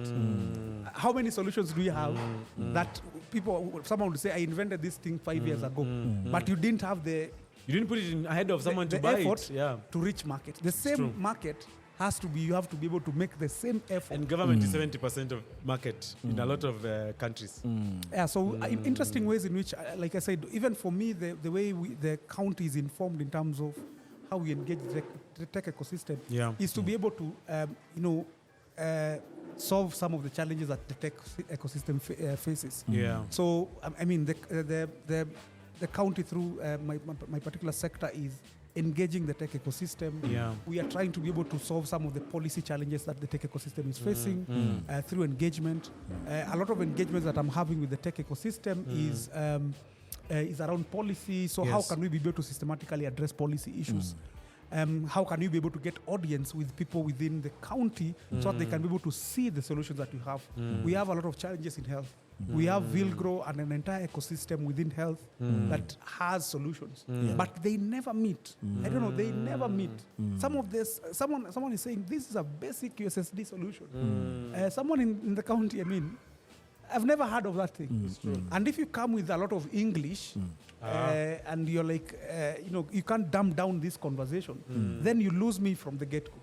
So the innovation week I was telling you yesterday is, if you're engaging, waziris, you're engaging chief officers, remember these guys are not tech guys. Yes. Just dumb down your solution. Yeah. Just say what the tech is all about. It doesn't matter whether it's blockchain, AI, whatever solution is, we can be able to solve this solution, and this is how much it will cost you. Yes. I mean, there is always, dialogue will always win. Yeah. So, Victor, me, I just want to be real. Yes. Right? If I have a startup, and I've run so many of them over time, one of the things that I realized that even registering one has become easy a few years ago. Yeah. Now, when you talk about associations, there is an association we are trying to register. For the last, since 2018, that's how many years? 5 years, going 6. One, we tried to register A kid was born and went to school. Yes. An association, we are told, okay, the board sits this time of the year. It's due how many times in a year. So if you miss that spot, that's next year. And of course, there's a queue. If you hear they're sitting down, how many associations are trying to register in Kenya for sure? So many. Then you come to societies. The rules themselves are discouraging, right? Because also you want to start somewhere. Maybe I and Victor have seen an opportunity to represent maybe developers, for instance. And we want these actually to be recognized even when we talk to people out there. So you find so many barriers in that case. Do you think there's a way actually we could have a round table? Because with the key stakeholders, and this actually even involves national government, because this is actually a national government issue, so that we can register some of these things. And also, I know there is a reason why some of these rules exist, because previously it was not more tech oriented; it was more NGO, organization under UN and all this, and people wanted to actually control the financing, so people don't do, the normal thing that people do in terms of corruption, washing the laundry. Yes. So, because now you see things are evolving, and with evolvement calls for change, right? I'm not saying rules are not good, but also there's some rules that are prohibiting. Yes. So I was among the founding members for the Association of Startup and SME Enablers of Kenya. Okay. Which is an association that that's interesting. That brings together. It's called ASEC. ASEC. ASEK. So it's an association that was registered in under a year. Okay. But is it that because you are politically connected? No, I joined. This was before I joined government. So I mean, this was like 3 years ago. Okay, that's nice. Again, just people within the ecosystem sat down and are like, we need to be able to have a systematic conversation with government. And that's how that association was registered. Okay. There is also another association called the Association of Countrywide Innovation Hubs, which is an association that is covering incubation centers outside of Nairobi. There is the Blockchain Association of Kenya. There's the Digital Lenders.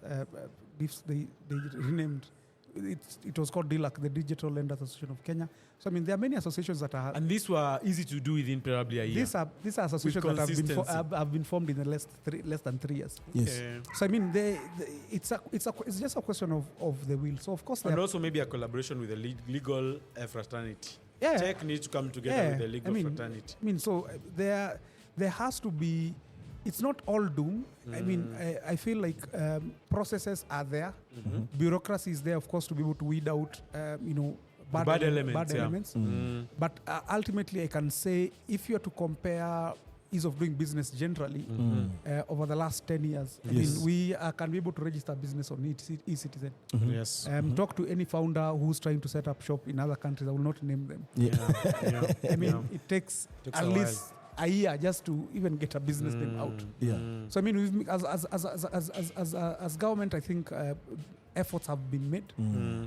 Of course, there are still challenges in terms of being able to do one or two things. Yes. But I think the bottlenecks that are there are to protect society generally. Because of course you don't want any other association being so formed for even things that maybe are counterculture or against the constitution. Yeah, I hear you. I see Loud the and picture. clear. I see the picture. I mean, but you can be able to. But I've seen backdoors of late. Where I give you this hand, but I request you to do something with the other hand. The other thing is, one of the things also that I think is we also try to be individualistic, so that we feel that yes, we're in the tech ecosystem, that there's this urge or this need for everyone to have an association. I mean, I've mentioned 3. It's like it's another way of making money. I mean, no, it's just that I don't like MK, I don't like Gram. It's not even membership. It's just it's almost like a clique of sorts. Or that's a big problem. Or you want to get keep, especially even the developer ecosystem. You want to get keep. It's quite a situation. So if say for example we all agreed and sat down and say, look, regardless of whichever technology you are looking at, whether you're a developer, whether you're in blockchain, IoT, etc., we are all within the innovation ecosystem. Yes. How can we, all of us, sit and just engage government as one body? Yes. Consolidate all your issues into even a 100-page document and just go and lobby and say, okay, now, point number 1 is this. We all agree. Please give us a solution. Government will comply immediately. Because they can see the numbers, they can see the impact. You're organized. It's very organized. I mean, you write a letter, it's signed. And you don't have to, all of us, there are 1,000 of us come to my office. Picketing and mandamano. I mean, it's a bit tricky. You can't do that as a pundit on TV. Yeah. That's not how government works. If let's say, for example, there's a law being amended, yes, it's within the constitution for public participation to happen. How many people respond? Let's say, for example, there was a tax policy that was being done, and guys were like, in tech. But is it because Kenyans are stressed not with Kenyans, bills? Not Kenyans. Don't. It's not Kenyans. There's a tax policy that is coming out, and they are like saying, we are reviewing the national tax policy for the country. Yes. A 30-day window has been given for you to be able to give comments. Yes. Did Africastalking give a submission? Kaka, we were busy trying to support to get our customers. But taxes affect you directly. Even if you're to get a resource, or even pull together 3 of us and say, just look at this document. Someone gives you a summary and says, I mean, these are the things that we think would affect us. Please go submit something. Yes. I mean, we are always with this. We are busy building. We are busy doing stuff. Putting out fires. Yes. Or then someone gives a submission that is not as thought through because they are not within the tech ecosystem, for example. Because it's something has so a random lawyer comes, sits down and assumes, maybe does comparative studies across India, then gives submission. You are not there. So a lobby or an association would allow you to be able to put in, as you look for customers, just take a shilling, put it on the side, give a resource. Can you be able to just look at this document on our behalf? Give us a presentation. You don't even have to do a physical meeting. Just do a Zoom call. That's what I did with the startup bill. I mean, we did a complete national public participation for the bill without, and it was during COVID, without having to go anywhere. So we'd just like put up a poster. Guys, we have networks in South Sudan, we have networks in Somalia, Nigeria. Come sit. These are the summary. This is what we are looking at. What do you think, guys? Then someone gives their point. Then you give a summary, submit to Parliament. So I mean, it doesn't have to be that we go full throttle in terms of lobbying. But where there are certain issues that affect us, I mean, we need to be able to put aside our issues and just get the job done. Yes. So that said, and to be fair, by the way, with the finance bill, I hear there was a good representation even in the Parliament the day they were looking for views. Yes. And people actually presented a lot of things. I saw, what is it called? Where people could sign a petition. Yes. And so many people signed that petition. It was presented. Yes. But nevertheless, the government took the day. It was as of those of similar opinions. Hi. I saw that vote. Yeah, that was it. 8 p.m. That was it, Kaka. So, of course, there is more work to be done on both sides. Yes. From the startup ecosystem, ensuring that you are well represented, and from the government to be more proactive. Yes. Because I can tell you for free, the government needs the startups. Not the other way around. That's true. That's true. Not the other way around. The government does not need startups. Okay, it does. Okay. The startup end up becoming the middle middle-sized businesses, SMEs, which is the backbone of any economy. So government. No, you said there's a very important thing, and I think that's the analogy in the It's not analogy. government. No, this is what I say. Startup is a form or shape of something. Okay. The government needs the solution. Good point. The solution Good can point. come from anywhere. So if, Interesting. say for example, we need to be a smart city, it means that we need to be able to build rails. We need to be able to get some technology. We can get that technology from India. Yeah, we can get that technology from China. I'm planning Turkey. to give another comment about the cyber attack. No, Like guys were saying, no, I'm saying. get your guys where you go the solution. Why do you need us right now? Oh, that's serious. No, You saw I agree. that, I right? agree. Yes. All I'm saying is, you need to be able to show value Yes. for you to be heard. Whether you're coming for a tender, when you're coming for the tender, you can't say, I'm a because I startup. am Luo, I'm a startup, and I am marginalized, I need this to get this tender. Yeah. I have specific technical specifications that I need fulfilled. If you can't fulfill them, come negotiate. Yes. But you can't just by the virtue that I'm a local startup. Yes. It's like local clothes. Yeah. Just because it's made in Kenya and it's 5 times the price of any other, Yes. you have to buy. Even you, if whatever, I don't know if you're wearing, you can say at least I'm wearing local, Yes, local, local clothes. content. Yeah, local content. Yes. I mean, he's not selling me because of Woishe. He's like, There was value he's able created. to cut, stitch to a standard that is acceptable, Acceptable, yeah. Very and true. he gets value. True. Yeah. So even for the startup and innovation, local innovation ecosystem, Yes. there has to be a way in which you are able to carry yourself in a manner that shows seriousness, in a manner that shows that you have capacity. I mean, it's not that you don't have capacity, but there is a way in which it has to be packaged. Yeah. Actually, I need to say something about that. So Please. a few years ago, we used to be in a small office. Somewhere along Gong Road. And then I think it was the head of marketing of a bank. I can't mention the bank because, maybe now we are friends. So she came in and then she looked at her office. And then she said, I wanted to give you 100,000 for the business. But I'm not sure you can manage that cash. Basically, what she was saying is that, what if you guys You're not do well this tomorrow? packaged. You'll be gone and I'll be in trouble. So One of the that's things very that I was telling, interesting. for example, Packaging, one of yeah. the challenges that we have, let's say, for example, around health. If you look at health and look at maybe, for example, maternal deaths as a challenge, we have 10 startups that are trying to solve the same. Yes.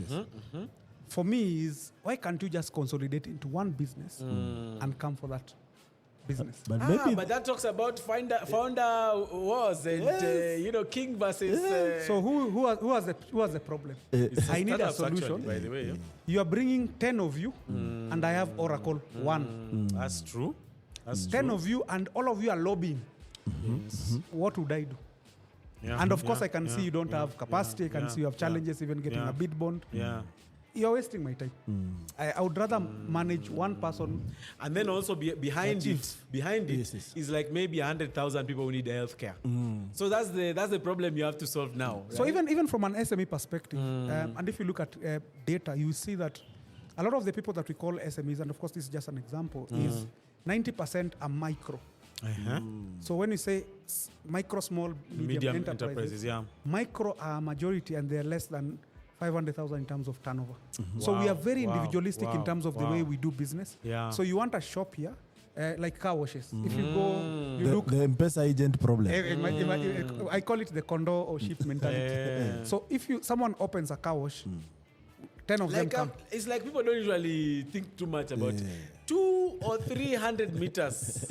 There's another one. So from a procurement perspective, you don't want to deal. It's like elections. Yeah. If you are of a certain block or You are collecting homogeneous, votes. some whatever, it's easier to bulk. Maybe let's say, for example, around a tribe, because we are 10 or a million of us. Let's just get one person instead of getting 3, so that I don't spoil votes. Yes. Same for startups. If we are in health, we are correlated, but we never interact. We never engage. Then all of you want to solve for me, and for me, all of you are giving me a solution, because I want an end-to-end. I want an end-to-end solution, but you're offering me one aspect of that. Another consolidated company is saying, I'm going to solve all your health problems through an ERP or a HMIS system. Yes. I mean, not a revenue system only, but a full system. And I feel that's the challenge that we have. It's not that you can't get that solution. We are so fragmented, disintegrated, that it becomes very difficult for you to get a tender of it's $1 billion, or someone just like you want to supply honey. You're coming to a hotel, they're telling you, give me 10 tons a week. And you have like 2 beehives. You can't even do a liter. And you're saying we don't get work. It's not even just quality. It's can you be able to meet that commitment consistently? Actually, something you mentioned, and I also noted it when you talked about when you finished high school and then you get yourself a job. Kaka, in this Nairobi, ulipata kazi. Ebu talk about that and talk about this story you were saying. No, he was working well in school. Yeah, because it's like you're in a different world. So my first gig was at a gym. So I used Gym to instructor. Lakini Gen Z watakubali kuchukua kazi kama hizi kaka. Sasa si nilikuwa nainua chuma huko. Alafu unasaidia pia. Nikasema accounts. I can do for you your books. Yes. You can cut a bit of the fee, then the excess you can give me. Then probably I'm able to. I'm able to move forward. So I mean moved from there. Went to an audit firm in Ngara. I can intern. I mean, for me, there was... You wanted to be doing something. Yeah, do stuff. And I needed the money to be able to pay school for stuff. Started doing just taking work as they come. So basically, there is opportunity in Nairobi. You just not come in the way you are waiting for. And that's something very important to say. So I was in Strath. So even as we are there, I'm seeing guys getting work at PwC, KPMG. Their first job is 60K. Hey, boss, plus a laptop. I'm like, my goodness. If I get that kind of cash, boss, mtanijua ita. And you're getting 15 Gs. You're barely surviving on avocado. That's why nowadays I'm allergic to avocado. I don't like. Okay. I don't like avocado and githeri. I mean, even my wife knows. Siwezi kula avocado na githeri. It reminds me of poverty. I mean, like I said, if you don't have resources, it's not like you have options. So you just have to do what is there. And there will be something to do. It's just that you need to accept. There's always something to do. Might be starting just from the working bottom. in the gym is not like the best. It's not like this Kilimani gym. Interesting. You're not getting so much of it. It's not much. But I mean, there are lessons that you learn from that. I mean, just the culture, hard work, consistency, saving. Yes. I remember just buying the first speaker. You know, when you're in a house, ile speaker tu, alafu unashikanisha na simu. I mean, just listening to that music, I felt like a rich man. You couldn't tell me anything. It is the smallest. Kangoma kana dunda. I mean, just getting the fans so far. I mean, just, even moving to a 1-bedroom house. I felt like I was in a mansion. I mean, you're coming from a bed seat. Where you can see all your wealth. Everything you can touch. I'm getting to a 1-bedroom, my friend. Hey, you sing praises to God like never before. I mean, you're able to cherish, as you go, as you move along. Yeah, this is the journey, Kaka. In the journey. So I mean, so even if you get money, you can't play around with money. I mean, you know how hard it is to get this stuff. I mean, you can't choose. So beggars can't be choosers. Yeah. Now, Victor, it's quite impressive to hear your journey and how much you've been able to achieve. But now, even fast forward, you've just joined the government this year, right? It's like 7 months down the line, right? From January. You're already organizing Innovate Nairobi Tech Week. And I like how you have coined that word. It's not Nairobi Innovate Tech Week. It's Innovate Nairobi. And there's a story also this chief should tell you about the Nairobi Innovation Week. You I know. I mean, so we've been. I've been in this ecosystem for over 10 years. Yes. So talk about any other innovation week we've been involved in. You have seen it. You have seen things. We have seen. I mean, we know what is happening.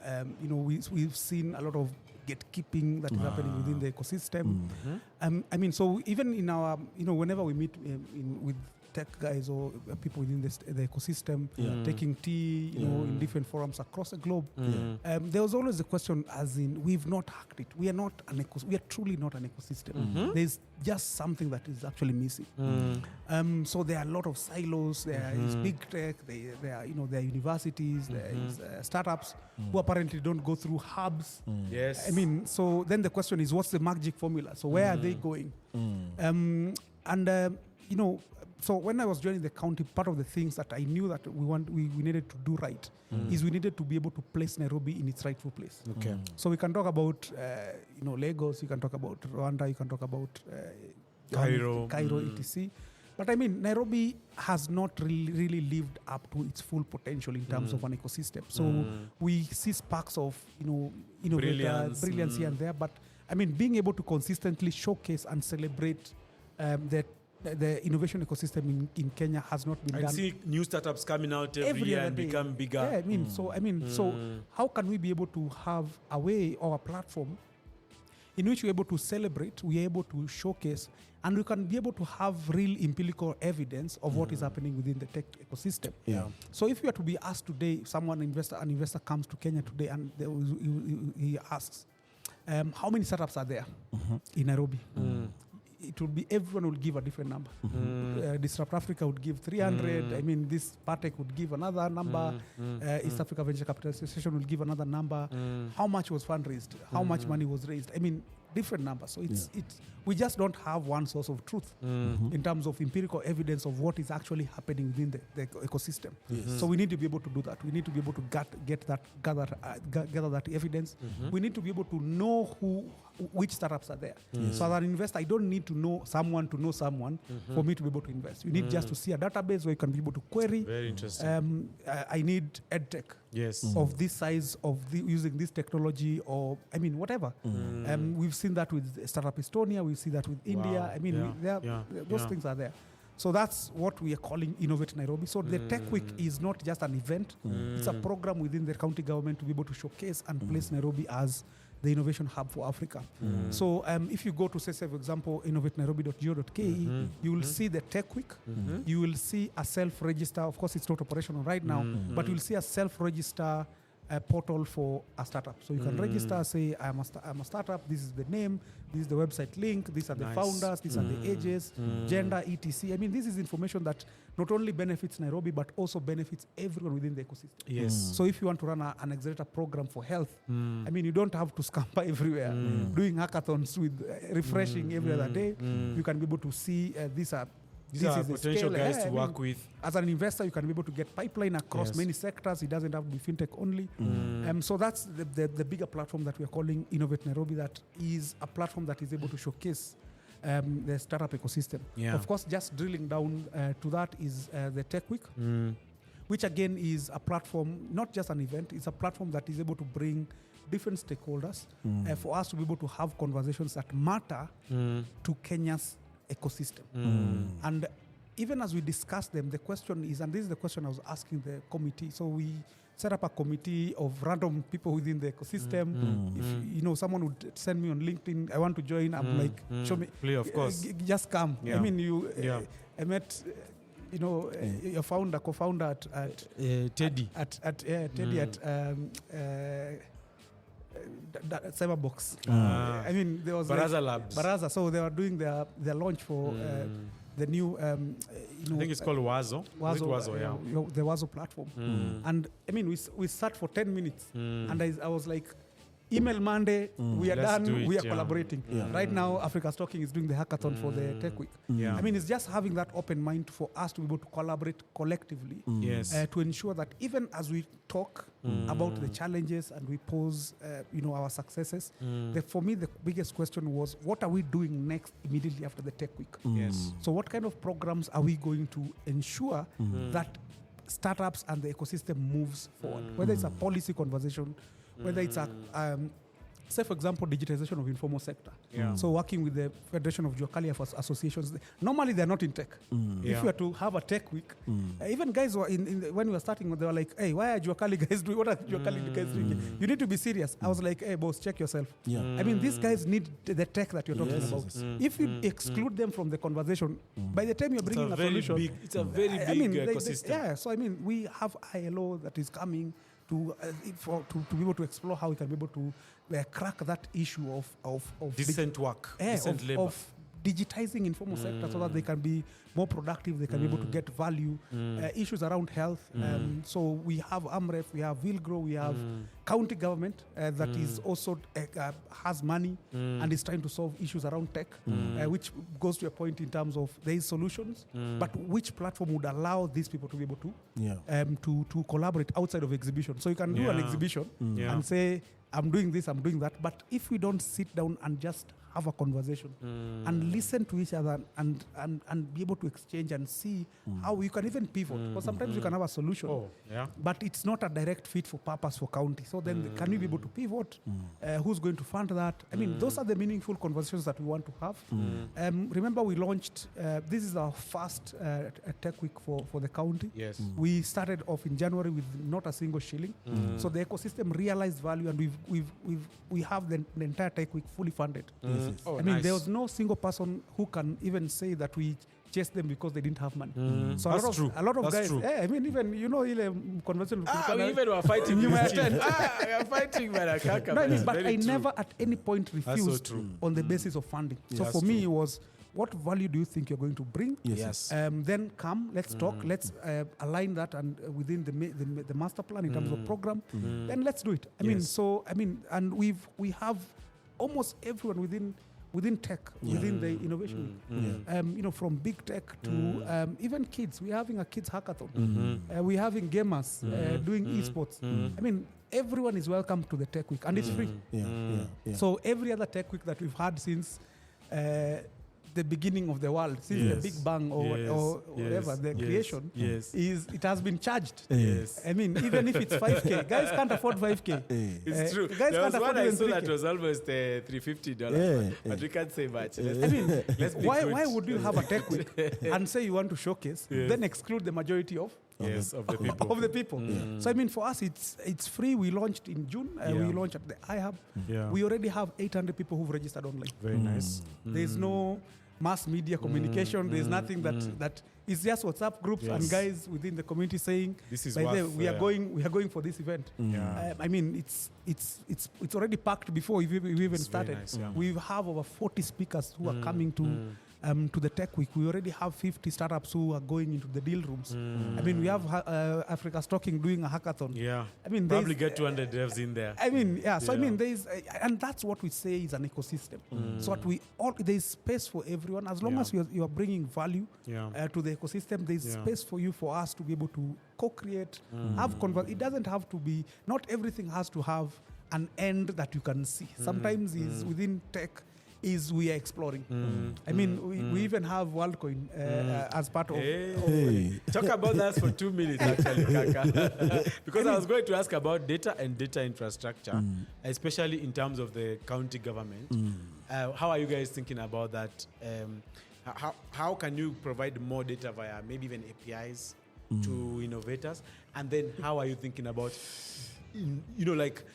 Nairobi County, City County, having infrastructure? Let me give you an example. Some of the tech startups are they have to host their solutions locally. It will be very interesting, even as you're building roads, which I've seen actually are doing very well, even in the estates, building, extending fiber, extending electricity, to also consider Nairobi County data center. Or the infrastructure that the startups know. Even if it's in partnership. Yes, even if it's in partnership, something interesting. But share your thoughts about that. So Nairobi County has a data center. Wait. Are you serious? Nairobi County has a data center. It's only that, I mean, it was... First of all, you know how many people are shocked? I don't even know. How can you even access it? Are you even serious? There is a data center that was funded. All right. That, I mean, due to political turmoil from the previous regime, was never actually fully Operationalized. But please talk about that because I'm shocked. We can go tomorrow. That's so futuristic. I'm so impressed. We can go. Is it in Konza? Where is it? No, it's actually at City Hall. Are you serious? Tomorrow we can go with you and I can show you the data center that is there. Wow. The thing is it's not as fully operational. So what we are trying to do. Is it somewhere that the innovators and devs and cyber people can try what we are doing, and this is the chief for ICT, is called John, very nice guy, called John Lintari, is focusing on, is just trying to update and operationalize the data center because, of course, for a long time it wasn't used. Yes. So, we're in that process. Probably this financial year is just to be able to actualize that. But in terms of hey, Chief, that's crazy. But in terms of data, one of the things you said APIs, and I was like, hey, boss. So one of the things we are trying to do is through the different collaborations is to be able to automate that data. So there's a lot of data that sits in the county, in different sectors, health, etc. But it's not in a format, people can in a digital format, and create even more value out of it. In a manner that you can be able to use for innovation. Let's say, for example, even I give the example of startups in health. They're like, we need real data within the sector. So when we say maternal deaths, how many, where, etc., that data maybe in an anonymized manner that can allow me to be able to yes. Yeah. Even something as simple as kiosks. Where are the kiosks? So that is something that is work in progress. Or the cameras all over the place. I will not say that it is something that is already there, but through the different collaborations we can be able to structure sector focused data. So if we don't have that data automated within health, how can we be able to automate that, anonymize in a manner that can be consumed in a manner that does not respects the privacy of the person or of the respondent. So those are the interesting conversations that we're starting to have. We are starting with baby steps. Hopefully by year 5, then we can be able to say we are API ready. Yes. We are Chonjo camp. Because that's actually data is as photo. So the new oil, if you could say it. Now this chief has been in the ecosystem for over 10 years. Yes. It's a question I'm tempted to ask him. Okay. I don't know if you remember Open Data program by ICT Ministry. I don't know what happened to that initiative. Oh, there was even a portal. Yes, you could actually log in. It had some nice APIs. You could get all the hospitals. Are you sure it was not killed by the... There was another digital wave of government that was something like IFMIS. When IFMIS came, like Open Data disappeared. Please tell us, Kaka. Maybe I'm thinking too much. You're aware of Open Data? I am aware of that. Yes. I, of course, I'm not privy to any information what happened. Around the same. Maybe just to maybe I can revisit, maybe through collaboration or reaching out to the national government, to see the possibility of having that and maybe populating for Nairobi County and using that as a portal where you can be able to access without having to reinvent the wheel. Yeah, because it was a rich data, but to me it felt like Kenya was ranked as one of the most open. Yes, most open government. But of course, that was before. It was before 2010. Around thing, 20 that platform. Yes, it was after during 2010. Kibaki time and then transitioning to Uhuru and Ruto time.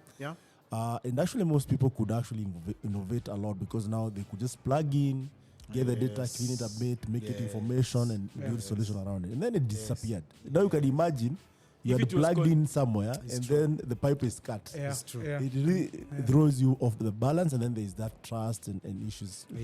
So I think that's something else that we can evaluate going forward. But I wanted to share with guys about Innovate Week. So I think Victor has talked about it. So if you're looking for it, just search or go to your Google, do innovatenairobi.go.ke. You'll find Innovate Nairobi Tech Week 2023. That's what you're talking about. You'll see the sectors that are represented.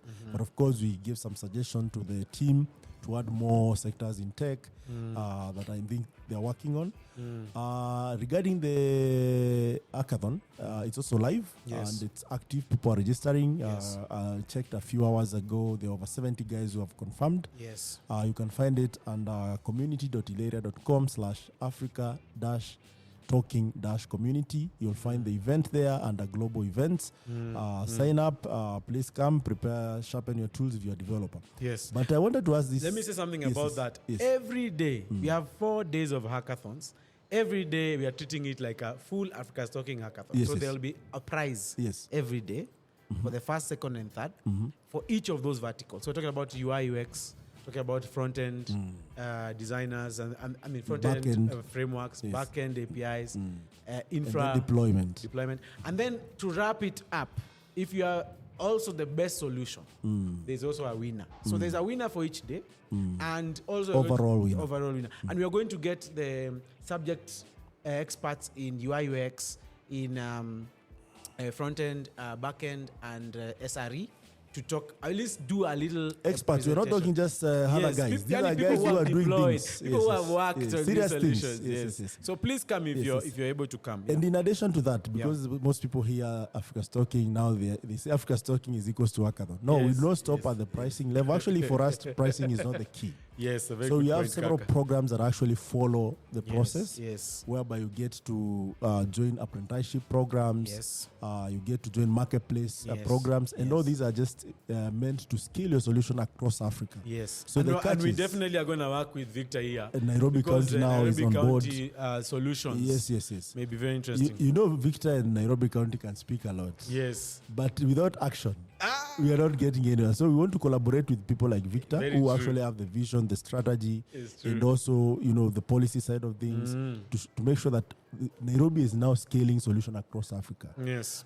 Something else worth noting is that there are companies actually who are coming and hiring through the hackathon process. So if you're a company out there struggling to get a proper developer, the hackathons are part and parcel of this process. Come partner with pipeline. us. Let's rise up and, as we create the organization for startups, you also create pipelines for developers, good engineers, right? So that's some of the things. It's something we'll be doing in Nairobi County. We just need to figure out the frequency. Yes. But this hackathon will not end on the 11th. We'll continually have scheduled hackathons with the Nairobi County, and also discussions. So let's just say we have begun the journey. Yeah, I mean, capacity building is a major issue for us. And we're not just talk, we are doing the work. On Friday, we're actually graduating our first cohort of 50 graduates who've done basic coding and, just doing a basic website. So these are random young guys that we made a call for application. They came in partnership with Moringa School and World Vision. Very good. So, I mean, so even I think the 50 are people that are coming to the hackathon, for them to come to be able to come to the hackathon. So capacity building is something that is a major pillar for us. We have ICDL.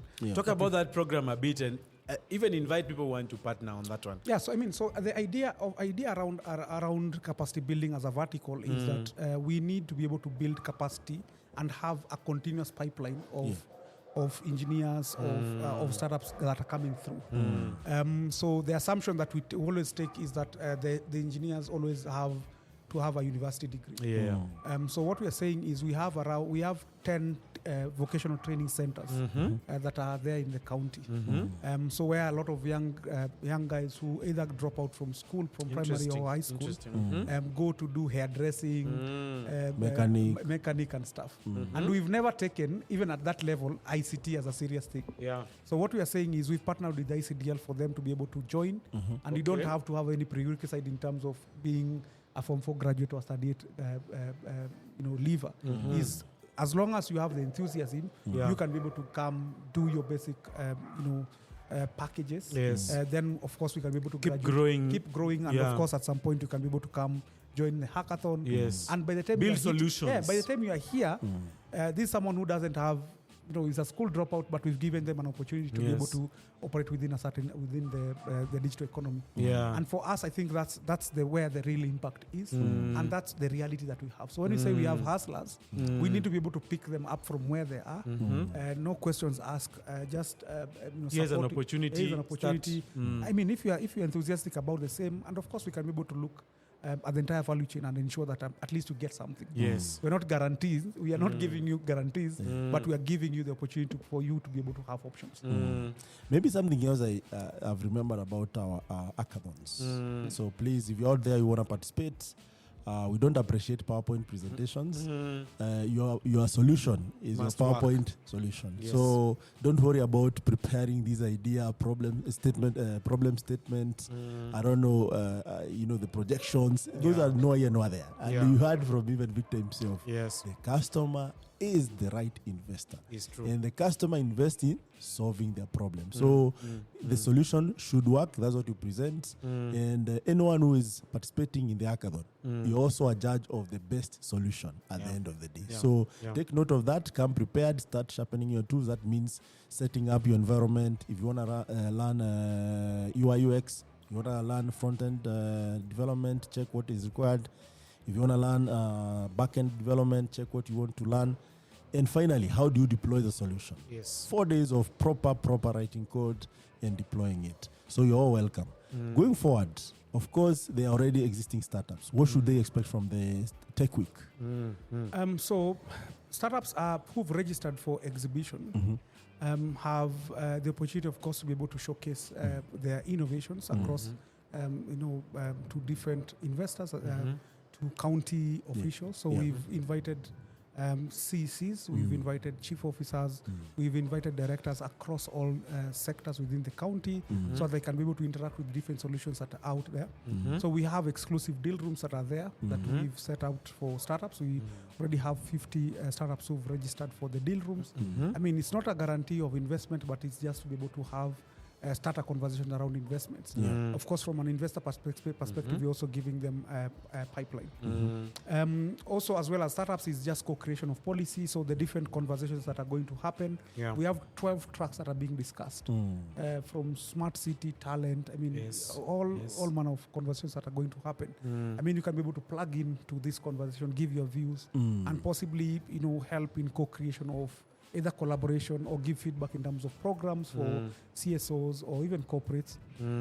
It can be able to inform policy from a government perspective. We can be able to pick that feedback, and that's very important for us. Then, of course, after the event, it's not just an event. We want to be able to activate the self-register database for startups to register. So every other startup can be able to register within the Nairobi portal. We can be able to verify that. Of course, we have through collaboration with the stakeholders. County government, just the KRA also can be able to tell you. So I mean, we have even an interesting product that we are exploring with DTB in terms of this is one of the challenges that I pose to them is, can you be the Silicon Valley Bank for Kenya? And can you be able to sit down and get a product that can be a fit for purpose for startups. So when you say due diligence, KRA, etc., you need to be able to have a back end in terms of an institution that can be able to do due diligence. So that by the time you are registered as a startup there, I mean, an investor he just gets a report.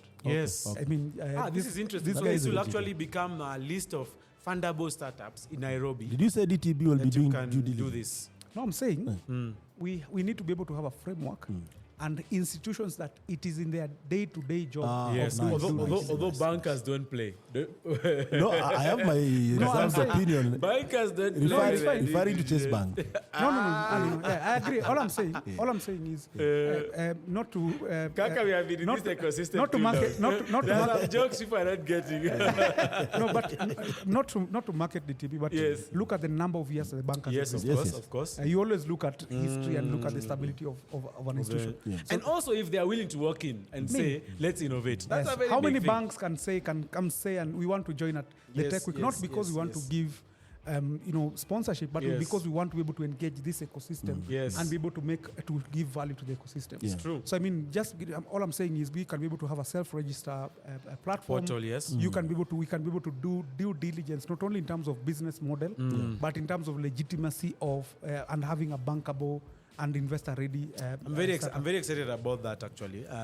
Which means you may also want to provide a framework for grooming these startups as a very important part, so when you register, that lack of framework of grooming. So when you register, of course, you register within a certain vertical, and I think this is linked to what we are calling centers of excellence. Okay. So this center of excellence will be both a physical space within the community, but it's also a forum where startups within certain verticals can engage every month.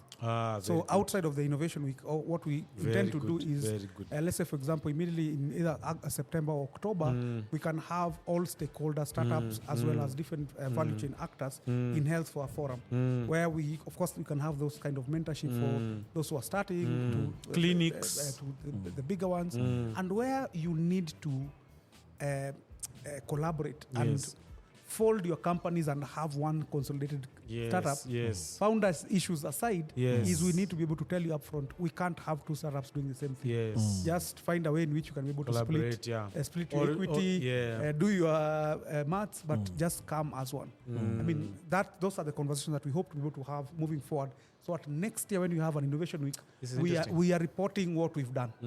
So it's an inflection point where we say, we did several hackathons with AT. It didn't work. This worked. These are the opportunities. I mean, if you want to join the bandwagon, you can be able to do that. So it's a continuum of sorts rather than a flash in the pan. An event that comes, goes. I mean, it doesn't help. And now, actually, it's very nice because I know some of these flash in the pans at the past ended up being not genuine. It's like people wanted just to raise money or, get positions. Kaka, I can see where you're going, but let's say eggshells. But yes. Get the government listening get here. Get into government. But ideally, people, I think this is not only in the startup ecosystem. It's an African problem, I would say, whereby people think small, right? Rather than thinking long-term legacy products, legacy things that actually could propel us. Look at IBM. We were looking with you the other day. Yes. It's the oldest tech company. Tech companies, yes. Before computing was really proper computing. They were actually researching. Some of their research informed us how to do computing. They used boards. If you're familiar with engineering. So it takes some time. And you see these are a very young ecosystem if you think about it, because it's not older than 15, 20 years if you think about it. Yes. So we have an opportunity actually to leapfrog, but also leapfrog in a right way. So that not only do we speak about M-Pesa, but also have that ability to, and I think I need to mention this, that I saw Safaricom was given a go-ahead to be able to invest in startups, which is a good thing, that they can actually have more M-Pesas come on board, propel them, share the lessons. Now that the governments are trying to also innovate, this could be a collaborative initiative that it creates one pipeline. And I like mentioning this because people also miss it, that the ecosystem without proper engineering, it cannot survive the test of time. And you've seen different African countries try it. And even here in Kenya, there's that mistake where big tech came in and they found a very nice ecosystem. They didn't care how it was built. Now they started suffering from last year, where they took everyone and then everyone found an opportunity and they migrated.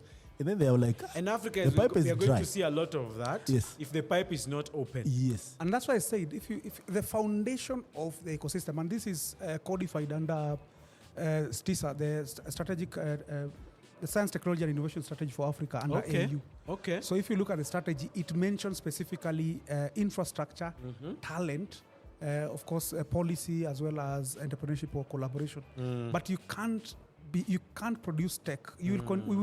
Africa will continue to be a consumer of tech than producer because of the lack of a foundation in terms of capacity. That's why I said, and even that capacity has to be built from the ground up. So for the pipeline to happen, we have to be able to take dropouts. We can't just get Campo guys. Actually, the reason, let me tell you one of the reasons why those people we call dropouts are quite interesting. They are thirsty and curious. And that is the difference. And they're pure pirates. Yeah, that's so the for difference. them, it's about solving the problem. Yes. Anything else is not. There's no romance here. And for them, it has to work. They don't have a plan B. This is quite interesting. Yeah, so I mean, so that's why even for us, the pillar of capacity, and not just capacity because we want to train, but market-driven capacity building. Yes. Partnering with people who know what they're doing, and just ensuring that we are able to do it. If you don't have funding for, maybe for example, you're training your cohort, as government, you can either come fund that cohort, or we can be able to get a partner who can pay for that. Yes. But either way, people are trained. They say, very good. Whether good or bad, the gospel is preached. Whether you preach it from a point of bad faith, good faith, whether your motives are clean or not. I mean, as long as the gospel is preached, I mean, the word of God goes ahead. So the same with the capacity building. We will build capacity, come rain, come sunshine. Yes. Let me add something to that, right? After the gospel is preached, you're saying either it's a good gospel or bad gospel. It's the good solution is working or it's not working, which goes beyond now the gospel. Which means that if you participate in some of these initiatives, at the end of the day, you will be able to build Yes. for the solution that people need. Yes. Otherwise, you'll be building for yourself, which is not the best way to go. No way, you can't sell So that we solution. encourage you actually to participate. Now, talk to the big tech.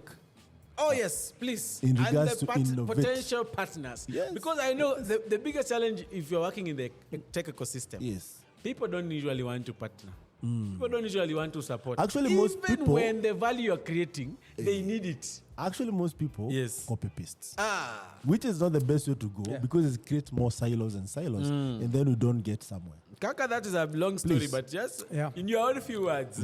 I mean, for us, I think for us to be able to build an ecosystem, there is a theory what we are calling the triple helix.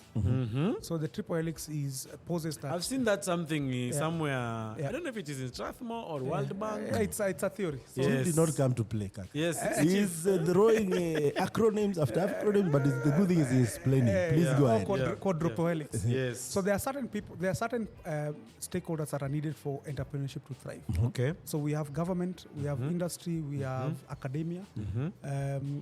Then we have CSOs. So recently there was the introduction of civil society organizations. So all of these people are trying to solve the issue of entrepreneurship, maybe from different sides. And the main enemy is poverty. Yes. So if they're able to collaborate in a synergetic way, then entrepreneurship is able to thrive. Yes. So like you said, even for big tech, they are playing within the ecosystem. Of course, there is talent. I mean, if the ecosystem doesn't work doesn't work generally, then we don't achieve what we call the attractor state. Attractor state is a state of bliss, utopia, where the ecosystem is growing. We are achieving our own farm level targets or opportunities, whether they are profits, etc. impact, Jobs. but the ecosystem is growing. The thing is, if we become too cannibalistic and we are like picking without looking at the bigger good, then the ecosystem stagnates or shrinks. So I mean, for me, it's a rallying call for us to be able to look at the bigger picture. We can be able to create more value collaborating rather than competing, and we probably can be able to reach that attractor state. So the sooner these people are able to, or these stakeholders are able to collaborate, the better for the ecosystem. Short-termism can be able to give you Sustainable short-term businesses. value in terms of economic opportunities. But if you look at the going concern of the business 5-10 years to be the next IBM, I mean, you can't be able to do that if you are just completely cannibalizing an ecosystem. IBM, you're talking about a century. Not 10 years. Yeah. So Yeah. you have even to actually. And funny think enough, they are longer. still humble enough to partner. Yes. To date.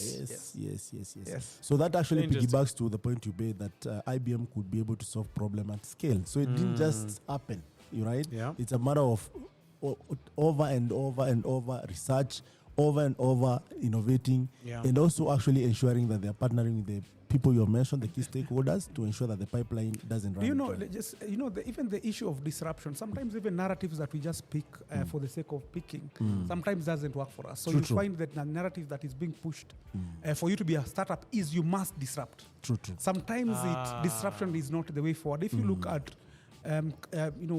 industries such as aviation, they have had incremental innovation. Maybe with Rolls-Royce doing the engine. Within the engine, someone invented a new material in material science, someone from academia. So it's always a question of incremental innovation that is happening, not ideally disrupting. So that if you're waking up and as a startup, you're saying, I must disrupt the financial sector. I mean, you are growing from zero instead of building on giants. Why can't you just go have a conversation and say, look, sign an NDA. Yes. I have this solution. If they want to collaborate with them. You make your money, they get value, move on. Probably you can be able to disrupt later on when you are rich. Otherwise, you can't be broke, living in a bed sit and saying, I'm the next big thing I'm going to disrupt. Boss, you'll disrupt yourself. Thank you so much, Victor. That was an amazing conversation. But as usual, please give your parting shot, and also Graham, even if it's a verse from the Bible that people can learn from. Hallelujah. That should be. Graham is good with these things. Yes. I almost became a pastor. God refused. But please, Victor. I mean, for me, I think, I'm a born-again Christian. So I always say that everything works for good. Yes. For those who love God and are called according to His purpose. So everyone has their own purpose. Yes. Work on your path, and of course, with your hard work, then probably everything would work for you good. So don't stress, chill, life is never that serious. Very nice. Peace very out, nice. mic drop. Very nice. Thank you very nice. much, Victor. For me, I'd say I'm surprised, pleasantly surprised, that Nairobi City County has a data center. And I think that I go out of this conversation with one thought, that maybe these county governments are full of pleasant surprises, and we need to fish them out. Yes. Yeah. Yes. Very nice, very nice. So for me, this is Michael Kimathi, or MK if you want, and this is AfricaStalking podcast in collaboration with Impact Masters Podcasts, telling the stories across Africa for tech movers and shakers, and telling the way it is, the African way, because our story has always been told by others. Yeah. So we want to tell it the way it is. Yeah. But finally, please subscribe, like us, follow us, comment, share with your friends. As long as you're in tech or in this ecosystem and you're looking for a solution, this is for you. Thank you so much. Until next time, see you. Yeah.